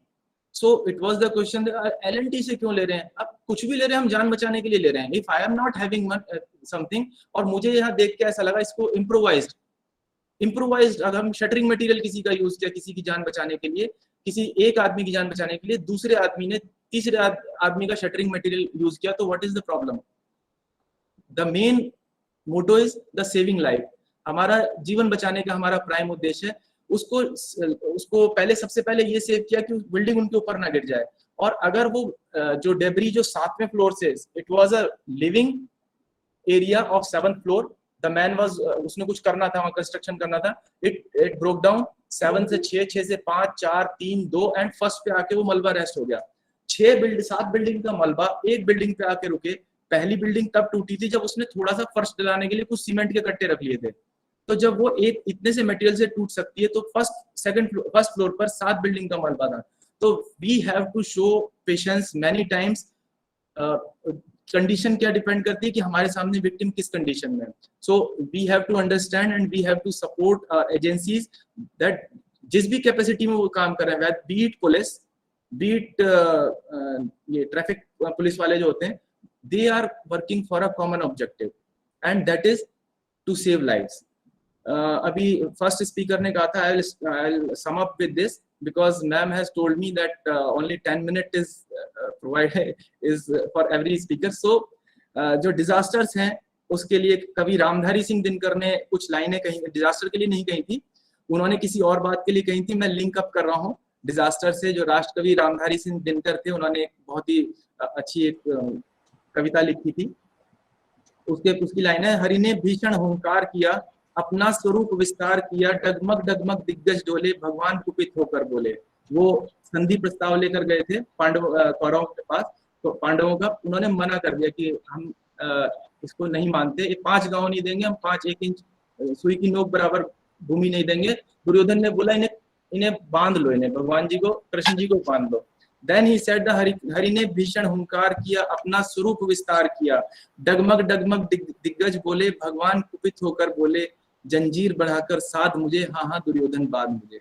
It is not possible to stop disasters, और या फिर हम उस डिजास्टर का, हम केवल उसका मैग्नीट्यूड कम कर सकते हैं बाय प्रिपेयर्डनेस, बाय मिटिगेशन। और जो अभी तक सारी चीजें आपको सुबह से या इन 2 या 3 दिन में बताई गई हैं, छोटी सी थोड़ी सी मैंने बताई है, मैंने सिर्फ वो बताई हैं जो मैंने अपने आप से एक्सपीरियंस की हैं। बाकी जो आगे स्पीकर्स बोलेंगे उनके लिए this was again only a food for thought. आप रिस्पॉन्स के बाद क्या करना चाहिए उस पे भी थोड़ा सा जरूर फोकस करें whenever you are engaged in such type of disaster management workshops. Thank you very much. Jai Hind. Thank you, Aditya ji, for your very live narrating all the food for thought which we have to take into consideration whenever such type of disasters happen. We generally read so many things in our book, but when the practicality comes, we forget all the things, and we can say कि हमारे अंदर जो instinct होता है, जो हम हो सकता है कि जनरेशन टू जनरेशन ट्रांसफर करते हैं अपने आप को, जैसे और भी जीव जंतु ट्रांसफर करते हैं और अपने सीखते हैं, हम उसी को जनरली उस समय अप्लाई करते हैं। और ये सारे ज्ञान जो है बहुत कम यूज हो पाता है उस समय, और हम अपने आप को बचाने का जो हमारा मोटिव होता है, किसी भी तरह से हमें अपने आप को सेव करना होता है, और उस समय चूंकि पेशेंस बहुत इंपॉर्टेंट रोल प्ले करता है, वही हमारे पास नहीं होता है। तो आपका जो फूड फॉर थॉट रहा, उससे हम जरूर उम्मीद करते हैं कि जो भी अगर कोई भगवान न करे कि इस तरह की आपदा किसी को झेलने की और नौबत आए, बट अगर कोई इस तरह के सिचुएशन में फंस जाता है, तो आपके जो बताए गए जो उपाय हैं और सुझाव हैं, उनसे हम कुछ हद तक अपने आप को बचाने का प्रयास कर सकते हैं और उससे बाहर निकल सकते हैं। Thank you very much. एक कोइंसिडेंस सर, जो आपने बेसिक इंस्टिंक्ट वाला एग्जांपल दिया, the same I used to give in my presentation. Rakhi ma'am है यहाँ पर बैठे हुए, तो वो मैंने वही बताया था, इसमें पैसा नहीं लगता, इसमें ये हम पहले से सबको पता है, जनरेशन टू जनरेशन हम कवर करते आए हैं, so it's very easy to learn. Thank you. मैं वही देखता हूँ कि माउंटेन में जब कोई डिजास्टर आता है, हम सारे मैकेनिज्म और सारे कोऑर्डिनेशन की बात करते हैं और सब चीज हम प्रोवाइड करते हैं कम्युनिटी को, लेकिन जब डिजास्टर होता है तो वो केवल गांव के लोग और आसपास के लोग ही मदद करने के लिए शुरुआती दौर में पहुंचते हैं, और वही सारे रेस्क्यू टीम को सपोर्ट करते हैं, और उन्हीं के द्वारा मैक्सिमम होता है। हम तो बाद में पहुंच पाते हैं, हो सकता है 24 आवर्स लग जाए वहां पहुंचते पहुंचते, तब तक तो बहुत लेट हो जाता है। तो मुझे लगता है कि हमें इस पॉइंट को भी अपने ध्यान में रखना चाहिए। और मैं अक्सर, हमारे गुरुजी एक सेंटेंस बोलते थे लास्ट में अपने लेक्चर के, कि there is a gap between the academician, policy makers and the bureaucracy, those are implementing the policy, and if you have to achieve our successful implementation of any program and policy, we have to somehow minimize this gap in a very coordinated manner, in a very healthy manner. So मुझे लग रहा है कि हमें इसके तरफ, आगे की तरफ बढ़ना चाहिए। Thank you so much for giving the precious time of yours, and now I would like to invite Professor Jayashree Jethwani ma'am to share her view in 10 minutes. Yeah, please. All right. Thank you so much. I'll take the cue from what Aditya Pratap Singh said. He told us 2 stories, the good one and the bad one. So being a media person, what does the media pick up? Generally the bad one, not the good one, because media thrives on good news is no news, bad news is good news. They may have their own reasons. So just wondering that when we talk about resilience, can we apply resilience in the context of the media? So I just applied my mind, and that's maybe in a few minutes, 10 minutes, I made some points which I'll amplify. So media and disaster management have a symbiotic relationship, yet it probably is the most difficult and debated one. The trust levels between the two institutions, especially in disasters, between the government, the authorities in charge of disasters, and media often get to the lowest ebb in a disaster. And generally, there's a lack of trust. The media thinks the government is concealing things, and the government thinks, or the authority in charge of media thinks, that they are giving more than they should be giving, and they are not looking at all the things which the disaster authorities are doing. They are just pinpointing, questioning us what they should not be, creating chaos, reinforcing things, and creating a situation which may be non-manageable. And we saw that in ample measures during COVID. But then here, as an academic and as a researcher, I'd like to give me a very honest proposition about this issue. You know, when the things are bad, there's a disaster, people are hungry for news. And who gives them the news? Is the media. Like it or not, media cannot be wished away. So in disaster situation, the governments, the authorities in charge must give news, give information, more information, and communicate. Pankaj just spoke about, a lack of coordination between the policymakers, the bureaucrats, and the grassroots level people. So it's very important that a synergy has to be there. And we see that, when you look at media, it's very important to understand the context of the media, what really it is. Is it like a normal institution? Or is it something which is, not really an institution, but an idea or just a dialogue? So when you look at the media bandwidth in India, it's very important to understand that we have more than 1.2 lakh print publications, out of which 17,000 are mainstream newspapers.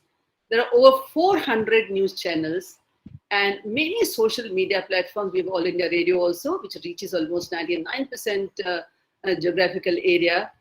And the YouTube, which uploads 30,000 hours of video every hour. 24/7, every year. It has been on for so many years. Imagine the kind of information overload which is available. And in a crisis situation, it only multiplies. And we also have to see that in what kind of people we are. I think India is a huge consumer of news. An average person, very politically savvy, but the digital media has brought about a paradigm shift on how media is being viewed and consumed. In the beginning, we would say that, 10, 15, 20 years ago, that media had a gatekeeping function. It was a conduit between the governed and the governors.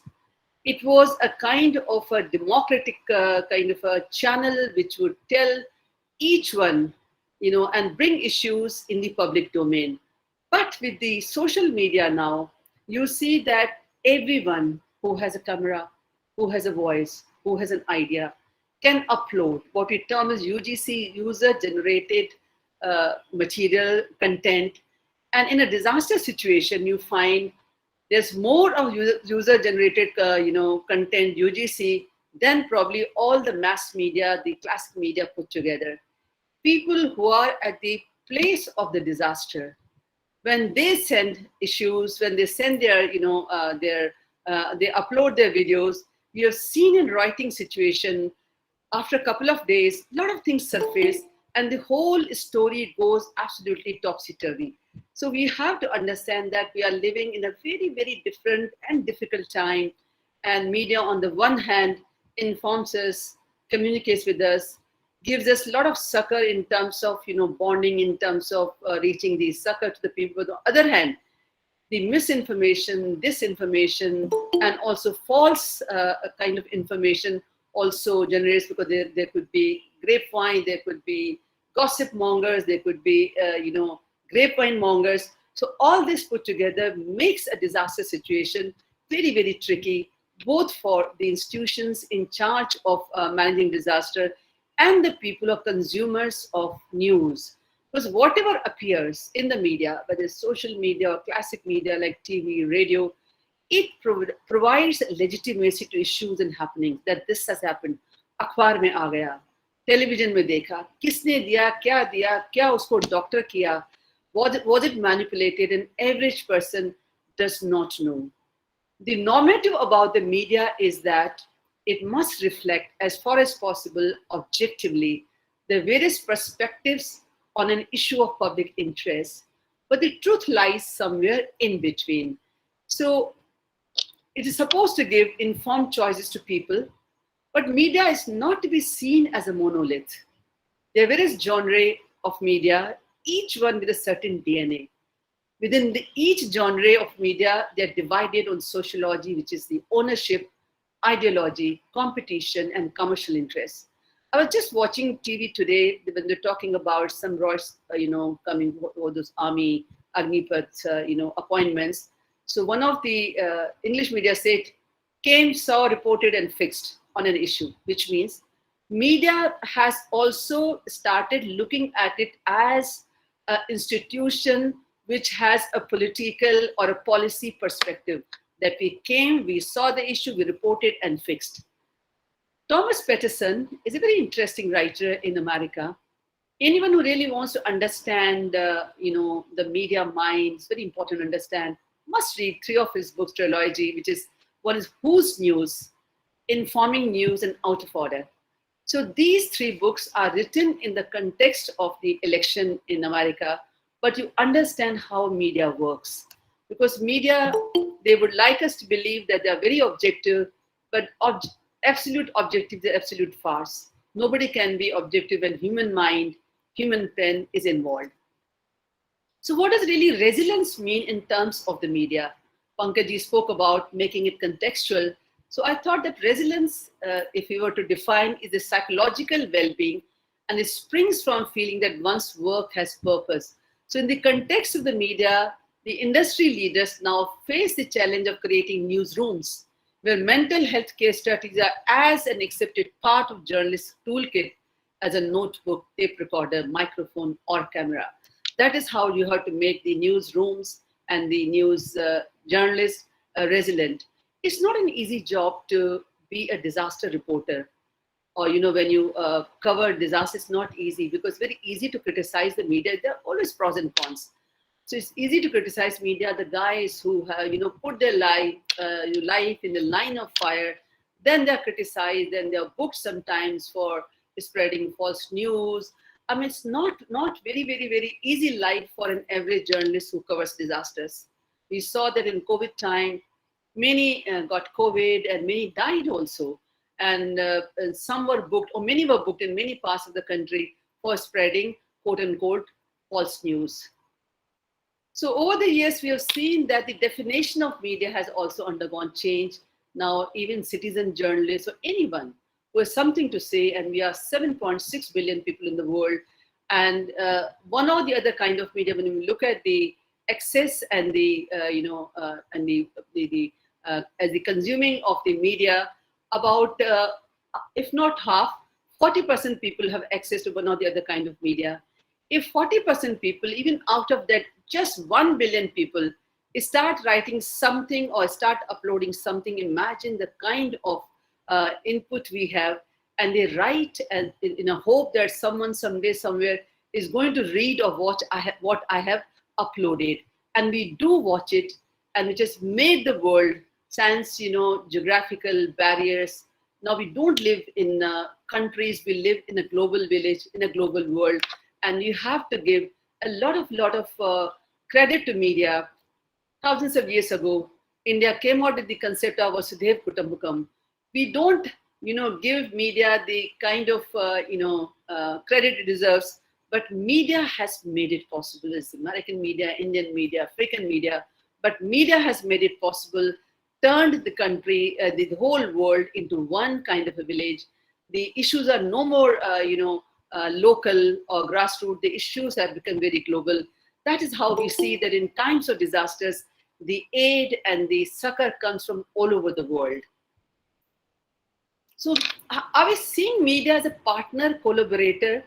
In my view, because I've been tracking disasters for the last almost 3 decades, and I'm very happy that NDMA, I mean, this is sponsored by NDMA, when the act came in 2005, and when they set up the office in IIPA, I was probably one of the first trainers when we were doing training for trainers, and there were these disaster authorities set up in various states, and there would be people coming from there, and I, along with some of my other colleagues, would be giving them a lot of input on media handling and understanding media sociology and media mind. So I see that media as a partner or a collaborator has not really been in any disaster management policy or document.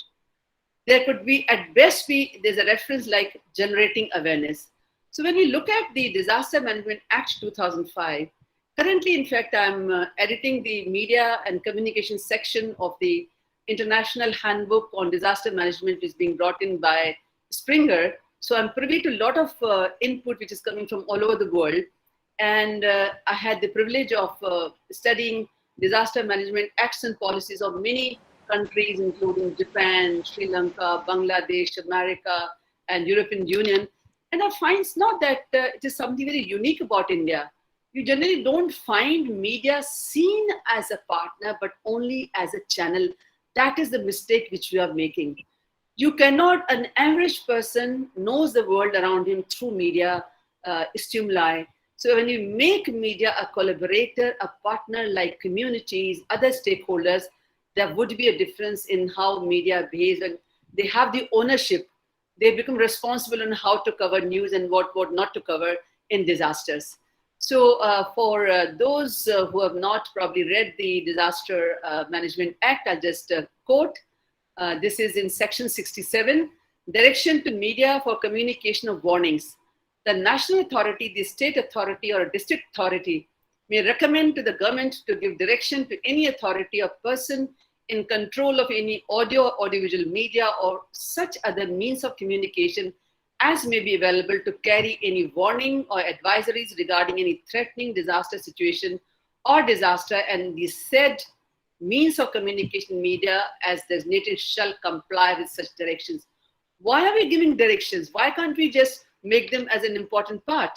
When you see the clause 54 defines punishment now for false warning, thus, punishment for false warning, whoever makes or circulates a false alarm or warning as to disaster or severity or magnitude leading to panic shall on conviction be punishable with imprisonment which may extend to 1 year or with fine.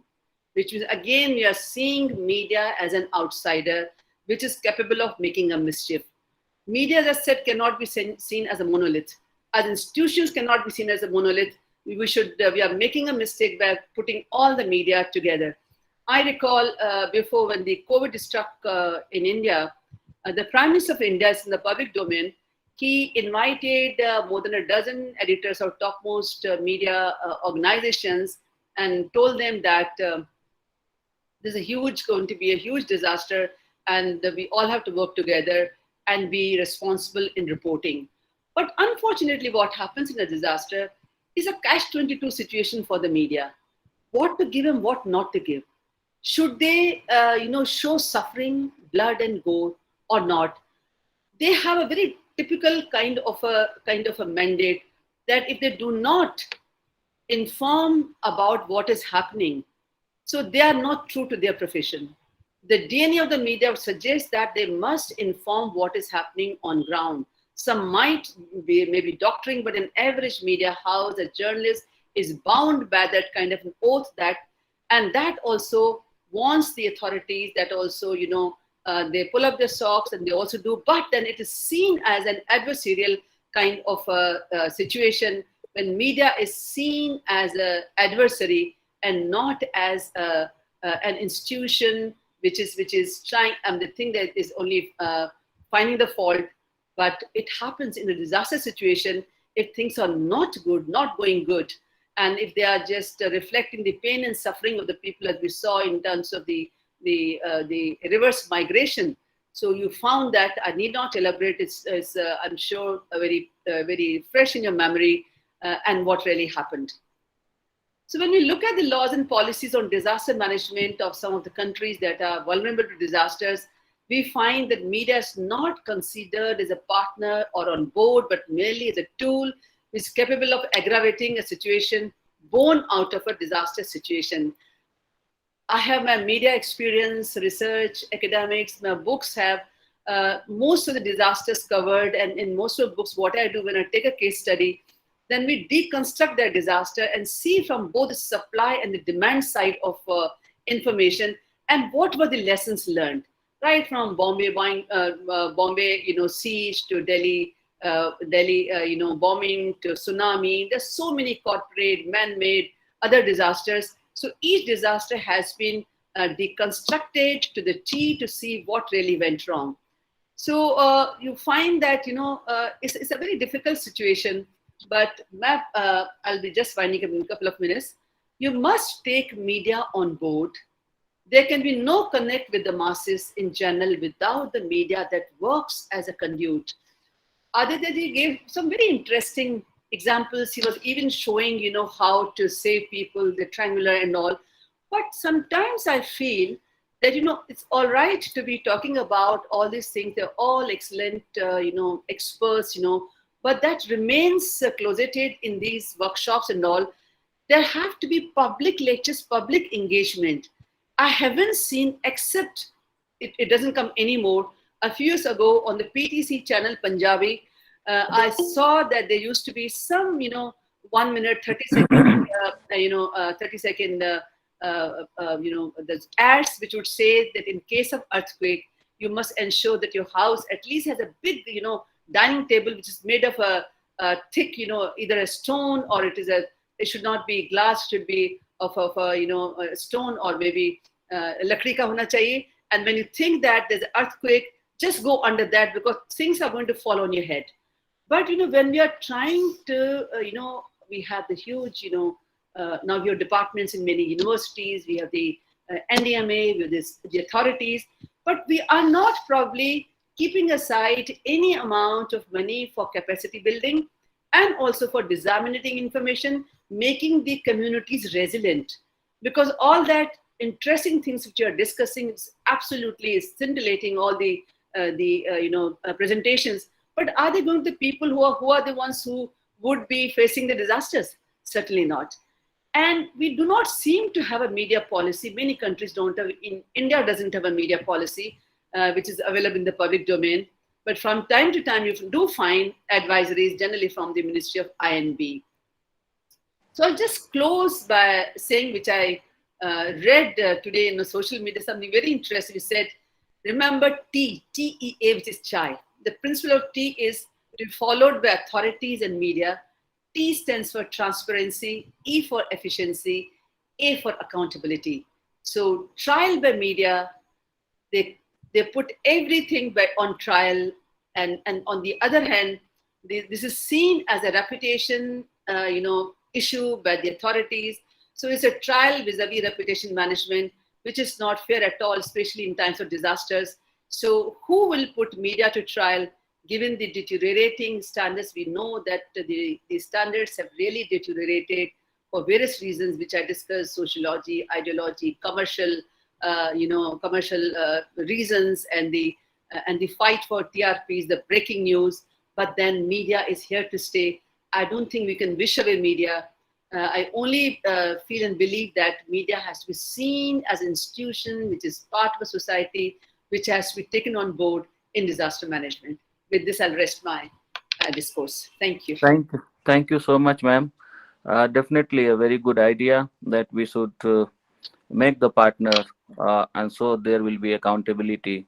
Media should realize what they have to telecast and what not.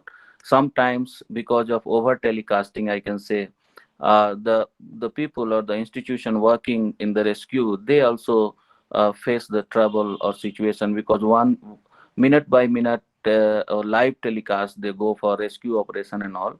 So it becomes very a challenging task to adjust with that situation to the NDRF team or maybe the officials, those are working there. they have to bear that stress and come out with the situation. The positive note is that the media is definitely playing a good role, and we have seen in my study area when there was a Parichu Lake outburst, which took place in Chinese territory, and there was a very timely communication by the Chinese government that all the people living in the valley of Lahore, that Spiti and Parichu, they have to be evacuated because there will be outburst. They managed to get the time of the outburst very rightly predicted by their model of that Parichu Lake, and so we see that they pass this information to the Government of India, and the Government of India circulated it with their media channels and all communication network, and by with the blessings of the God and with this fast communication channel, we minimize the loss. There was no human loss to that disaster. Only we had the road network and all were damaged, and there was a major Gulf event, glacial lake outburst event that took place at that time. So we can see that not only the we can collaborate in this way at international level also to share the information, and media can play a very positive role in this way. And definitely we have to take them and we have to make them more authenticate news and all these things. When they are going to be partnered, they will be automatically taking care of all these things. Thank you so much, ma'am, for sharing your view. And now I would like to invite Dr. Amod Saroj. Uh, For, so, uh, so yes. sorry to interrupt you. Actually, we were looking for a general overview of the program and a summary from Professor Chandan Ghosh, sir, because he Okay. has been a source of inspiration for us. But now he just messaged us that he has to leave within 20 minutes. So if you could Okay, please okay. call him I first. thought that I will invite Chandan sir to give his final blessings and summarize the session, and that is Yes, why sir. we were asking. I was asking Amod sir. Yes, Okay. sir. No, no. Again, Uh, you can request Chandan sir. You can start. yeah, I have to. Our one program is going on in Okay, sir. Simla, so we have to be there. Okay, so just only I'll take a few demonstration I want to put up, not only something that I want to show the other day. And before that, because it is one the presentation that ma'am has just now expressed about the media and then importance of the media and the way that response part is going on.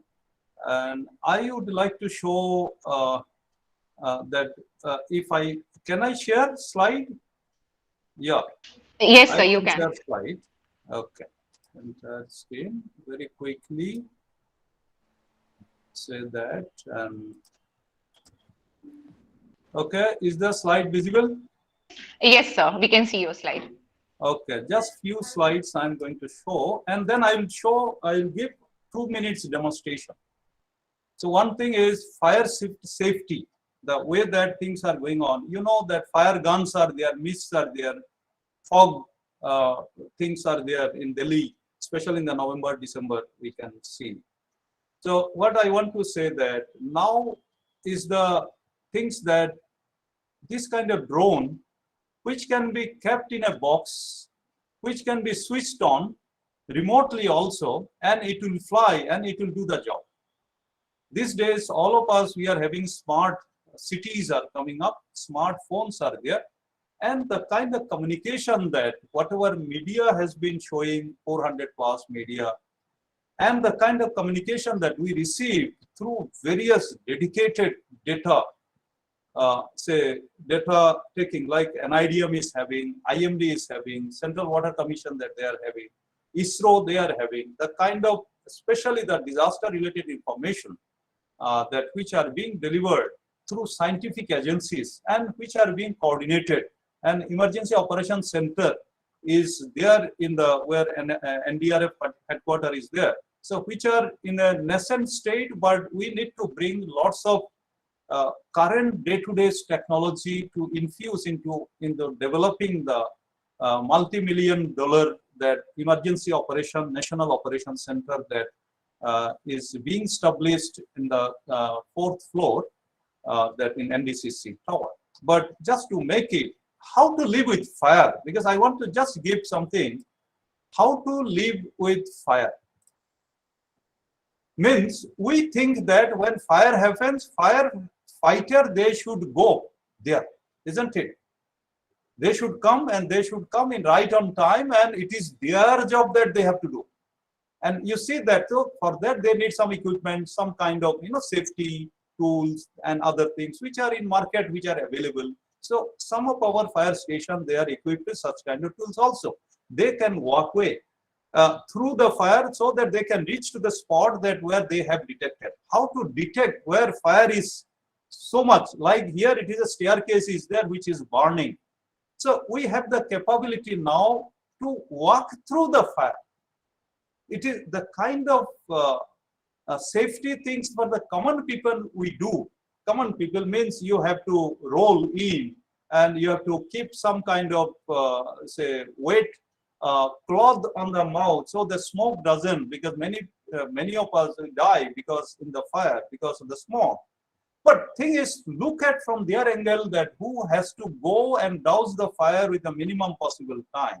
So means they have to live with the fire, or the entire society and academia, researcher have to be things. And then what kind of control devices that we have to keep it in mind. And this has become part of the norms as per National Building Code. And our there are number of fire stations are there, and many of the important buildings we keep on investing a lot of such things in the technology front to keep fire at bay.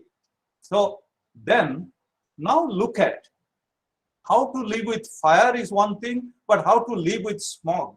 So Delhi government for the last 3-4 years, they have been looking at having this robot into that, because going by this way is not a human, it's not a, how it looks like that they have to give their life in this, take their life in the danger. So we have come into the technology that to bring, and these are all, flooding the market, that let the drone go and do the mist or whatever fire.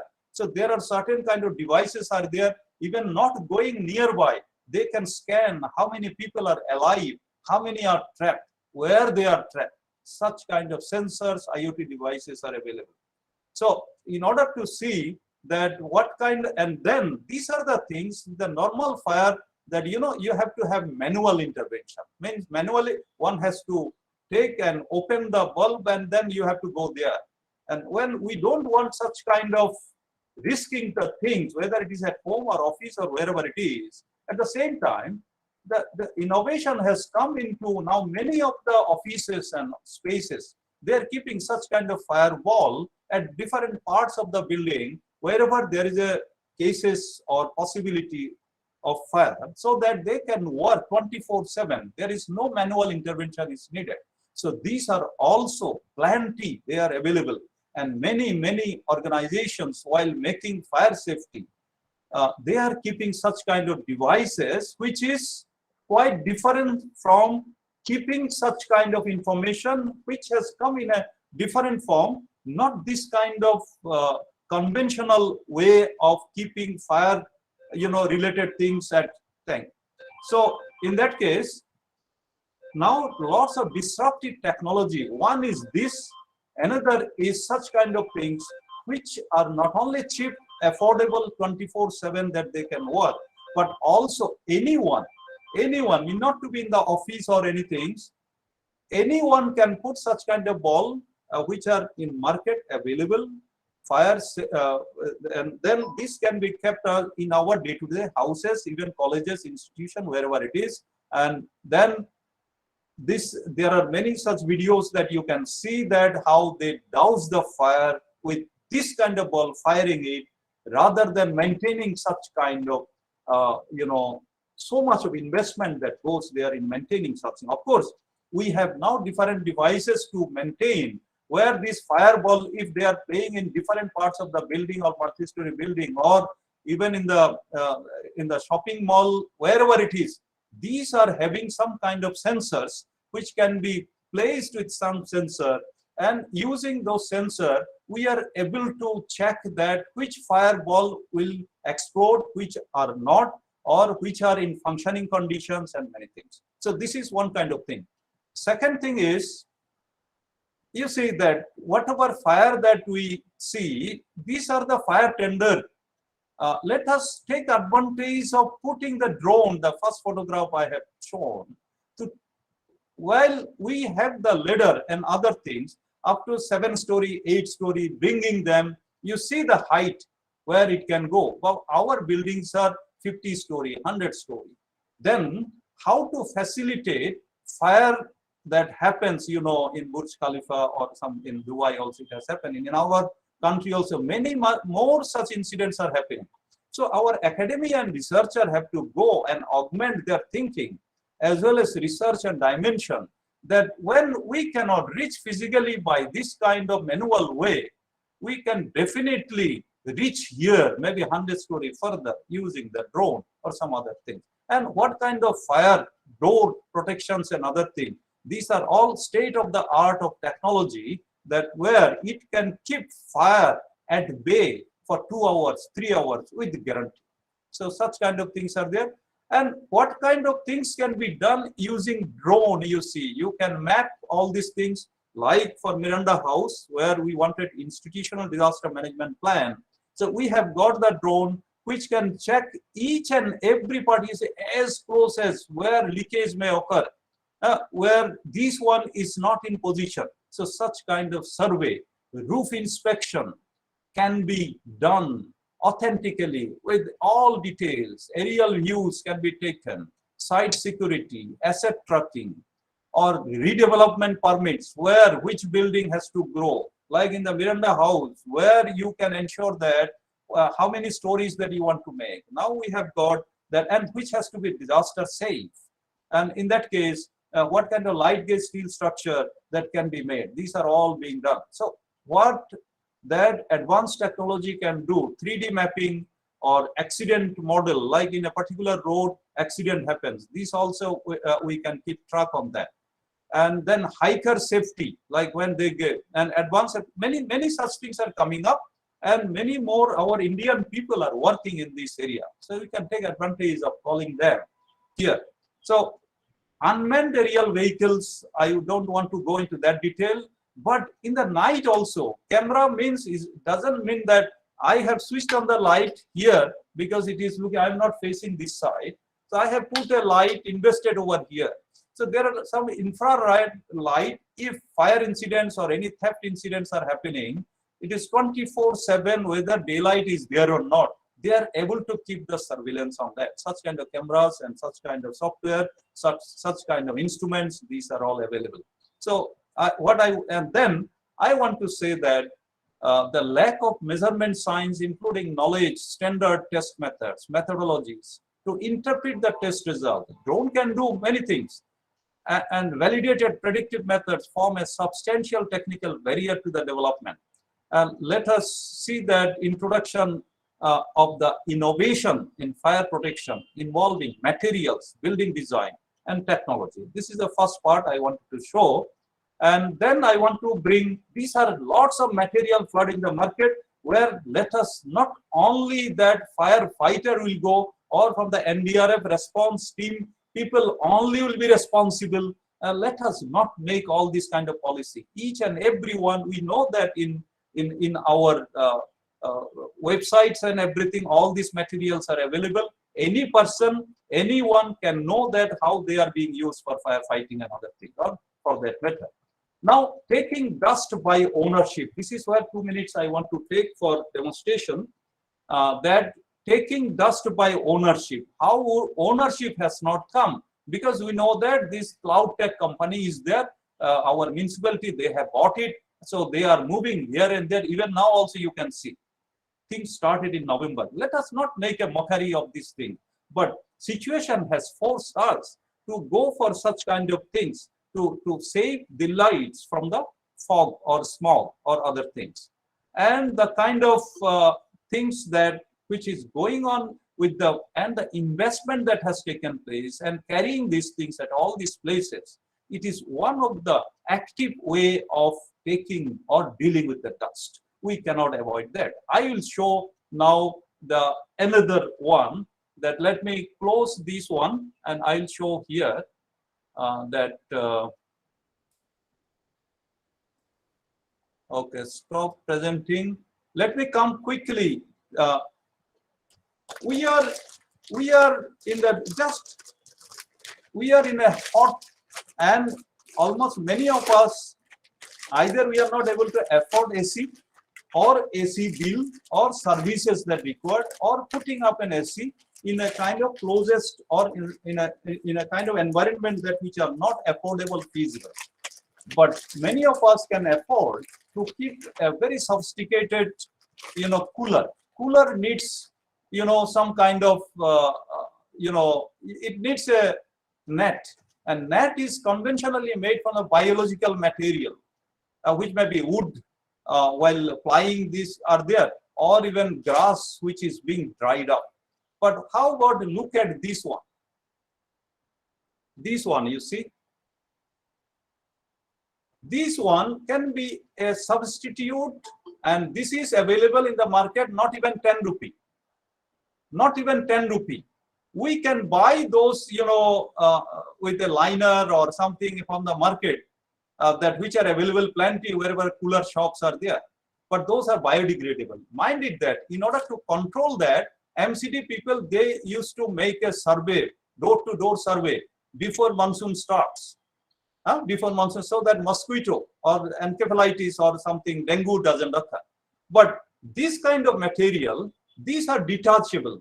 It is having some kind of net like this. And only you can customize it, which is available in many of the shops. So whatever is our cooler size, take the measurement, buy these things. These are available 10, 20 rupees, only this much size of piece. So, and this can be cleaned. This can be taken out and clean it, and then keep it in a safe places. Next year you use it. You use it for 10 years, nothing will happen. So thing is, taking dust or mosquito or the kind of rules and regulation and policy that we make, that we have to see that what kind of material, technology, affordable things are available in our day-to-day market. So this is one thing. Second thing is, this is again another item. The other day I demonstrated here. This is some kind of things that very soft, you see, textile. This you may see in your AquaGuard. AquaGuard, one of the filter, the white colored filter that when you change it, they use this material only. This material cost hardly 50 paisa in the market. You can check in India Mart. So it has got many qualities, very thick one also is there. So now through this, you can reduce the amount of dust or amount of sediments that which are collected in the every water tank, overhead water tank, syntax or whatever things. Only you have to buy this one in the market, which is available geotextile. Only wherever water inlet that you are pumping the water to the top, only put a menthol kind of things using this, pass through the water, pass through that water. All the dirty dusts and everything which accumulates every 3 months, you may be using a very sophisticated cleaner. You can buy for 2,000 rupees or give it a contract to somebody. But why not stop it from the source itself at the household level? So ownership comes in this way, that we have to go out, see that what is available and make a road show, nukkat, natak and other thing, use of such kind of things so that we can save ourselves. So there are many such things, and I wanted to show there is one item just like I have taken 2 plates here, which you can see. 2 plates, just only it is a plate I have taken. And what is this? This is a sand. Sand, you can see sand. I am putting the sand over here. Can you see the sand? Okay, let me take it little here. So I'm putting the sand. You see, it is flying. It is in my room itself. And if you put it from here, you see it is taken because I'm putting a panka here. Okay. So these are the dust that which are flying in on our roads in our house every day. If you put that kind of mist, water mist, if you put the water here, in these days within half an hour it will dry. Then it will start again flying. So I have got a solution here. You see this one. Only one part of this is taken, and there are lot many sanitizer bottles are there which are unused. So one part of this is taken, put it here, and 10 times of that I have added water. So when ordinary water, when you are placing it over, we are wasting water. Water is more valuable, but we want certain kind of substance which will not be toxic, which will not create environmental impact. What I am doing that, you see, I am just putting this one here.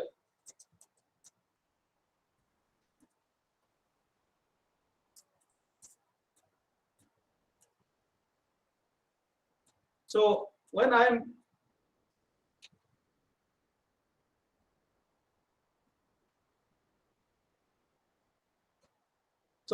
if you spray this one, so accordingly, if you spray this one and take it here in the panka here. Here you see, I am increasing the speed. You see, not a single dust is flying here. Not a single dust is flying, and for 10 days it will remain like this. 10 दिन तक ऐसे ही रहेगा ये. So it is not water, it is a solution is being made. This solution added with water is being sprayed on this. So if this can remain, you see, intact, you see, this will remain there, it will not dry off, and it will remain there 7 to 10 days. So similarly, I have got some sand also, some kind of mitti also I have got, but due to shortage of time, I am not showing this. Thing is, we have to take things on our, we just cannot see that what policy will be made, what policy is required. Let us come out into the market, see that how we can take the ownership of whether it is cleaning the dust on the road. In fact, if we invest 10,000 rupees in buying a best quality vacuum cleaner with dry and wet one, it can clean at least 2 kilometers of the road with full free of dust. 10,000 rupees. We know that if we go in restaurant for 2 days for 2 persons, we'll spend up. So rather than waiting to see that what government is going to do, what policy under what policy that we should work, now no time is there. Let us take the things at our own end, where plenty of materials, technology and system is available. Let us devote our maybe some of the time, maybe 5-10 minutes, and go to our neighbors first, take care of our own water tank and other things or cooler, and then make a social revolution. That for that, I don't think any platform is required. Thank you.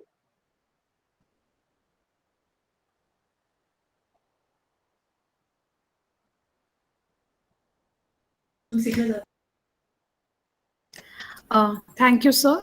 Thank you for giving such a motivational as well as a thought-provoking solutions to our contemporary problems, which we all are facing on day-to-day basis.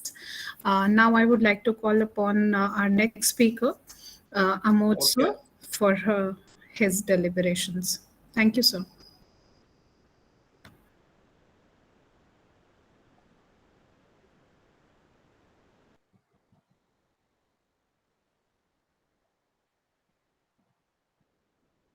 You are on mute, I think.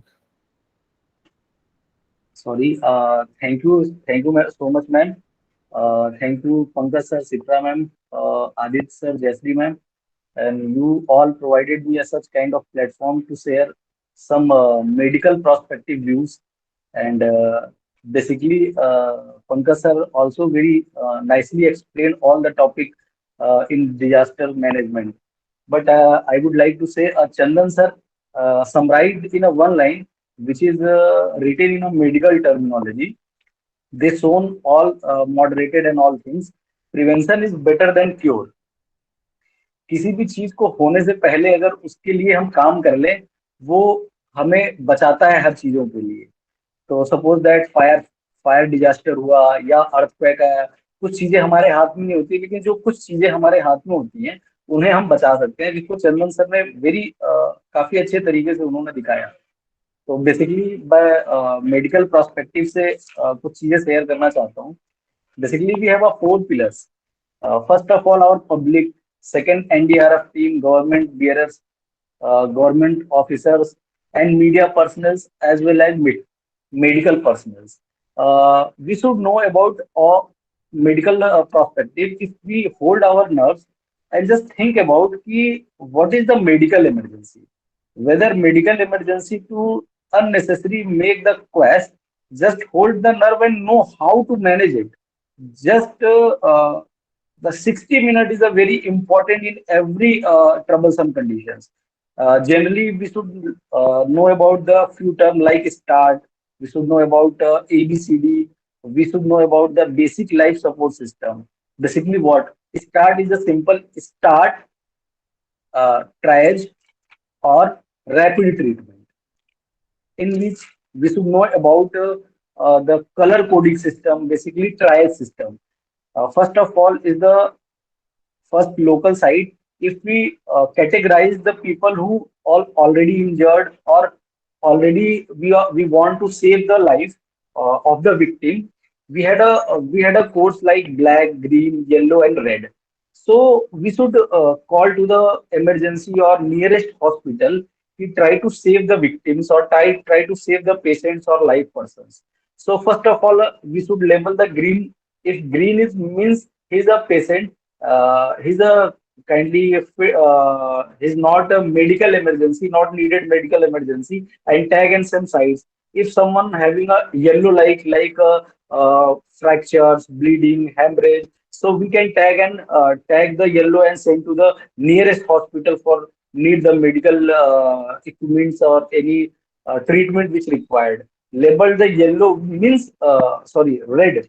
Red means it's a urgent requirement for the people or victim which required the treatment as soon as possible. So we should manage like that. First of all, we saw the patient. We just quick assess like breathing system, circulation, like hold the neck and just prevent the further injury. Like don't move very deliberately to the victim or patients कि उसको हम पकड़ के जल्दी से इधर उधर कर रहे हैं, आराम से उसके गर्दन को पैर को आराम से उसको हम देख कर तुरंत उसको कैटेगराइज करें. पास में हमने तुरंत एक टीम को एम्बुलेंस वाले को फोन कर लिया, एम्बुलेंस आ गई, उसको कैटेगराइज करके हम सारे पेशेंट्स को नियरेस्ट हॉस्पिटल पे वहां पे हम पहले फोन कर दें कि हमारे यहाँ डिजास्टर हो रखा है. तो उससे कि मेडिकल पर्सनल्स भी उस चीज के लिए पहले से तैयार होना शुरू हो जाए कि कोई पेशेंट आए, बेसिकली आने के बाद उसको हम बचा सके. तो जो हमारा पूरा ट्रेनिंग सेशन है इस चीज को कि हमारा सबका मोटिव है to save the victim, to save the patient. If we learn like this and we had a session like this, so we can achieve our goal. Thank you so much.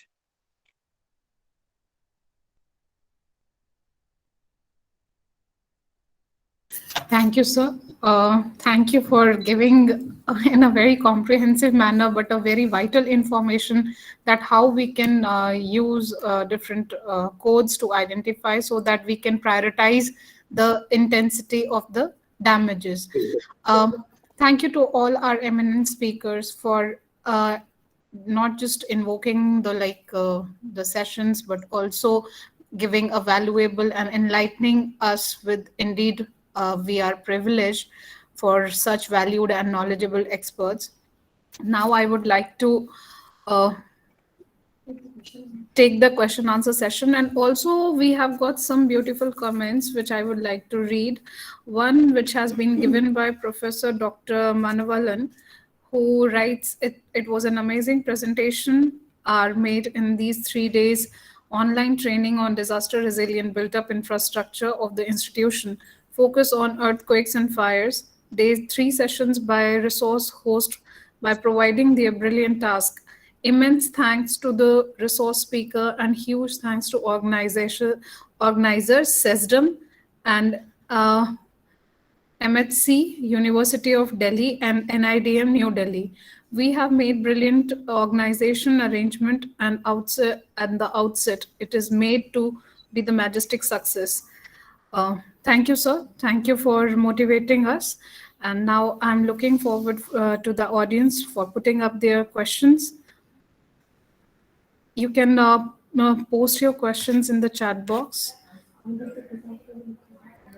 And yes, Aditya Pratap, sir, the blue-eyed boy who is always like, sir, thank you for giving some live examples. And the most it's the crucial part of your presentation is that you are not just trying to aware about any disaster to us, but also that how we can start the training from childhood, and without telling them what are the like, so that we do not instill a sense of fear in our kids, but at the same time game खेलते खेलते उन्हें एक समझ देना. Sir, ये आपकी बहुत ही बड़ी अचीवमेंट है. Thank you sir. Thank you very So much. if we have some questions, we can take. Otherwise, now I would like to invite Dr. Rakhi Parijat ma'am to extend the vote of thanks.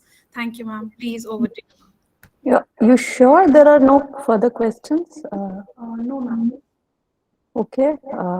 Before we start, I think, in these 3 days, we have learned so much. And I think Miranda's team will agree with me. We are still learning a lot. And another thing is, of course, we would like to get in touch with all the speakers, because we need a little more dedicated time with them, because we need to understand a lot of things before we go into this whole concept of institutional preparedness. So I'm sure all of you are going to tolerate us whenever we disturb you, and any one of us can approach you, so that we can make our own research note on that, and then try to work on it and deliberate on it. So with that, I'll just do my ritual. That is the vote of thanks.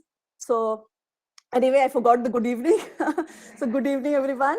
And as we come to the end of this program, these 3 days online program, on behalf of Miranda House team and my co-conveners, Dr. Rekha and Dr. Saloni, I take this opportunity to thank each one of you from the core of my heart. The training has been a great learning experience for all of us and given us a direction to move towards disaster resilient campus. No, I can, of course, cannot assure that it will be a completely resilient, but we can at least move towards that. So now I have thought about one line, definitely, because I can't summarize the whole 3 days deliberation, but I can say our motto will now be to create a community of committed women leaders, be it teachers or students, to build a disaster resilient society. Let us hope we can do that. We thank all the founding members, including our principal, Professor Vijayalakshmi Nanda, Professor Chiroshri Ghosh, who was also a former GV member, for encouraging us to create this center of learning and research. And we are always, being supported by them in various initiatives. Professor Nanda has always been very supportive in our ideas and innovations, and she has been the strength behind this center. We inaugurated a center with our first collaborative workshop with NIDM. So NIDM will always be the first reminder for us that is where we started. In November 2021, I express my sincere gratitude to the NIDM team for supporting us in this online event too, and taking special interest in such endeavor under the able guidance of their ED, Mr. Taj Hassan, and Professor Chandan Ghosh. He's always been with this. Our sincere thanks to Dr. Garima Agarwal, convener NIDM, and young professional Mr. Shadwasi, who have been very patient and for meticulously helping us in designing this program. So without them, of course, this program would have been incomplete.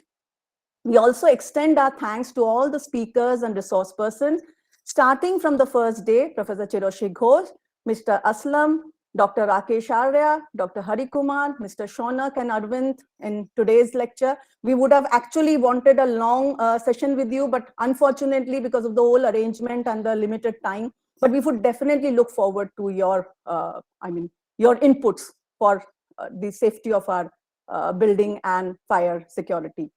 And also the eminent panelist. It was simply, we really enjoyed the panel session. I mean, it happens once in a while that we enjoy panel session like this, because I think we had almost a complete list of people from various backgrounds. So Dr. Pankaj Kumar, Mr. Aditya Pratap Singh, Professor Jayashri Jetwani, and Mr. Amod Saroj, who very nicely, with the limited time, briefed up the entire proceedings. And of course, Professor Ghosh for his all-time guidance to all of us, and his demonstration too. We should not forget that. They have enriched our experience in every possible manner. Every discussion has been very fruitful and educative since day one. We also thank all the students, faculty members, and other participants from various colleges, departments, and universities for making this program a success, because ultimately it's the participant which matter most. A special mention to our young, energetic, vibrant organizing team, and also the founding members of this center. So I have to take their names because many times we leave them out, but it is important. Shalendra, Surbhi, Ruchi, Priyanka, Ankita, Vimla, Shipra, I'm not using the titles at all, but they are just my friends who have contributed immensely to this center and all its initiatives. I also thank Shelly and Devinder for their technical support. Finally, I would like to thank my fellow colleagues and co-conveners, Dr. Rekha and Saloni, once again for their constant support. Once again, thank you for a patient hearing. Thank you. Have a good day. So if we can just switch on our cameras for a group photograph, the final, it's like the curtain call.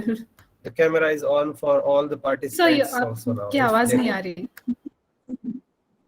मैं तो of करने वाला था camera. So वो हम करने नहीं देते, हम फिर फोन करके आपको बोलते कैमरा ऑन करिए.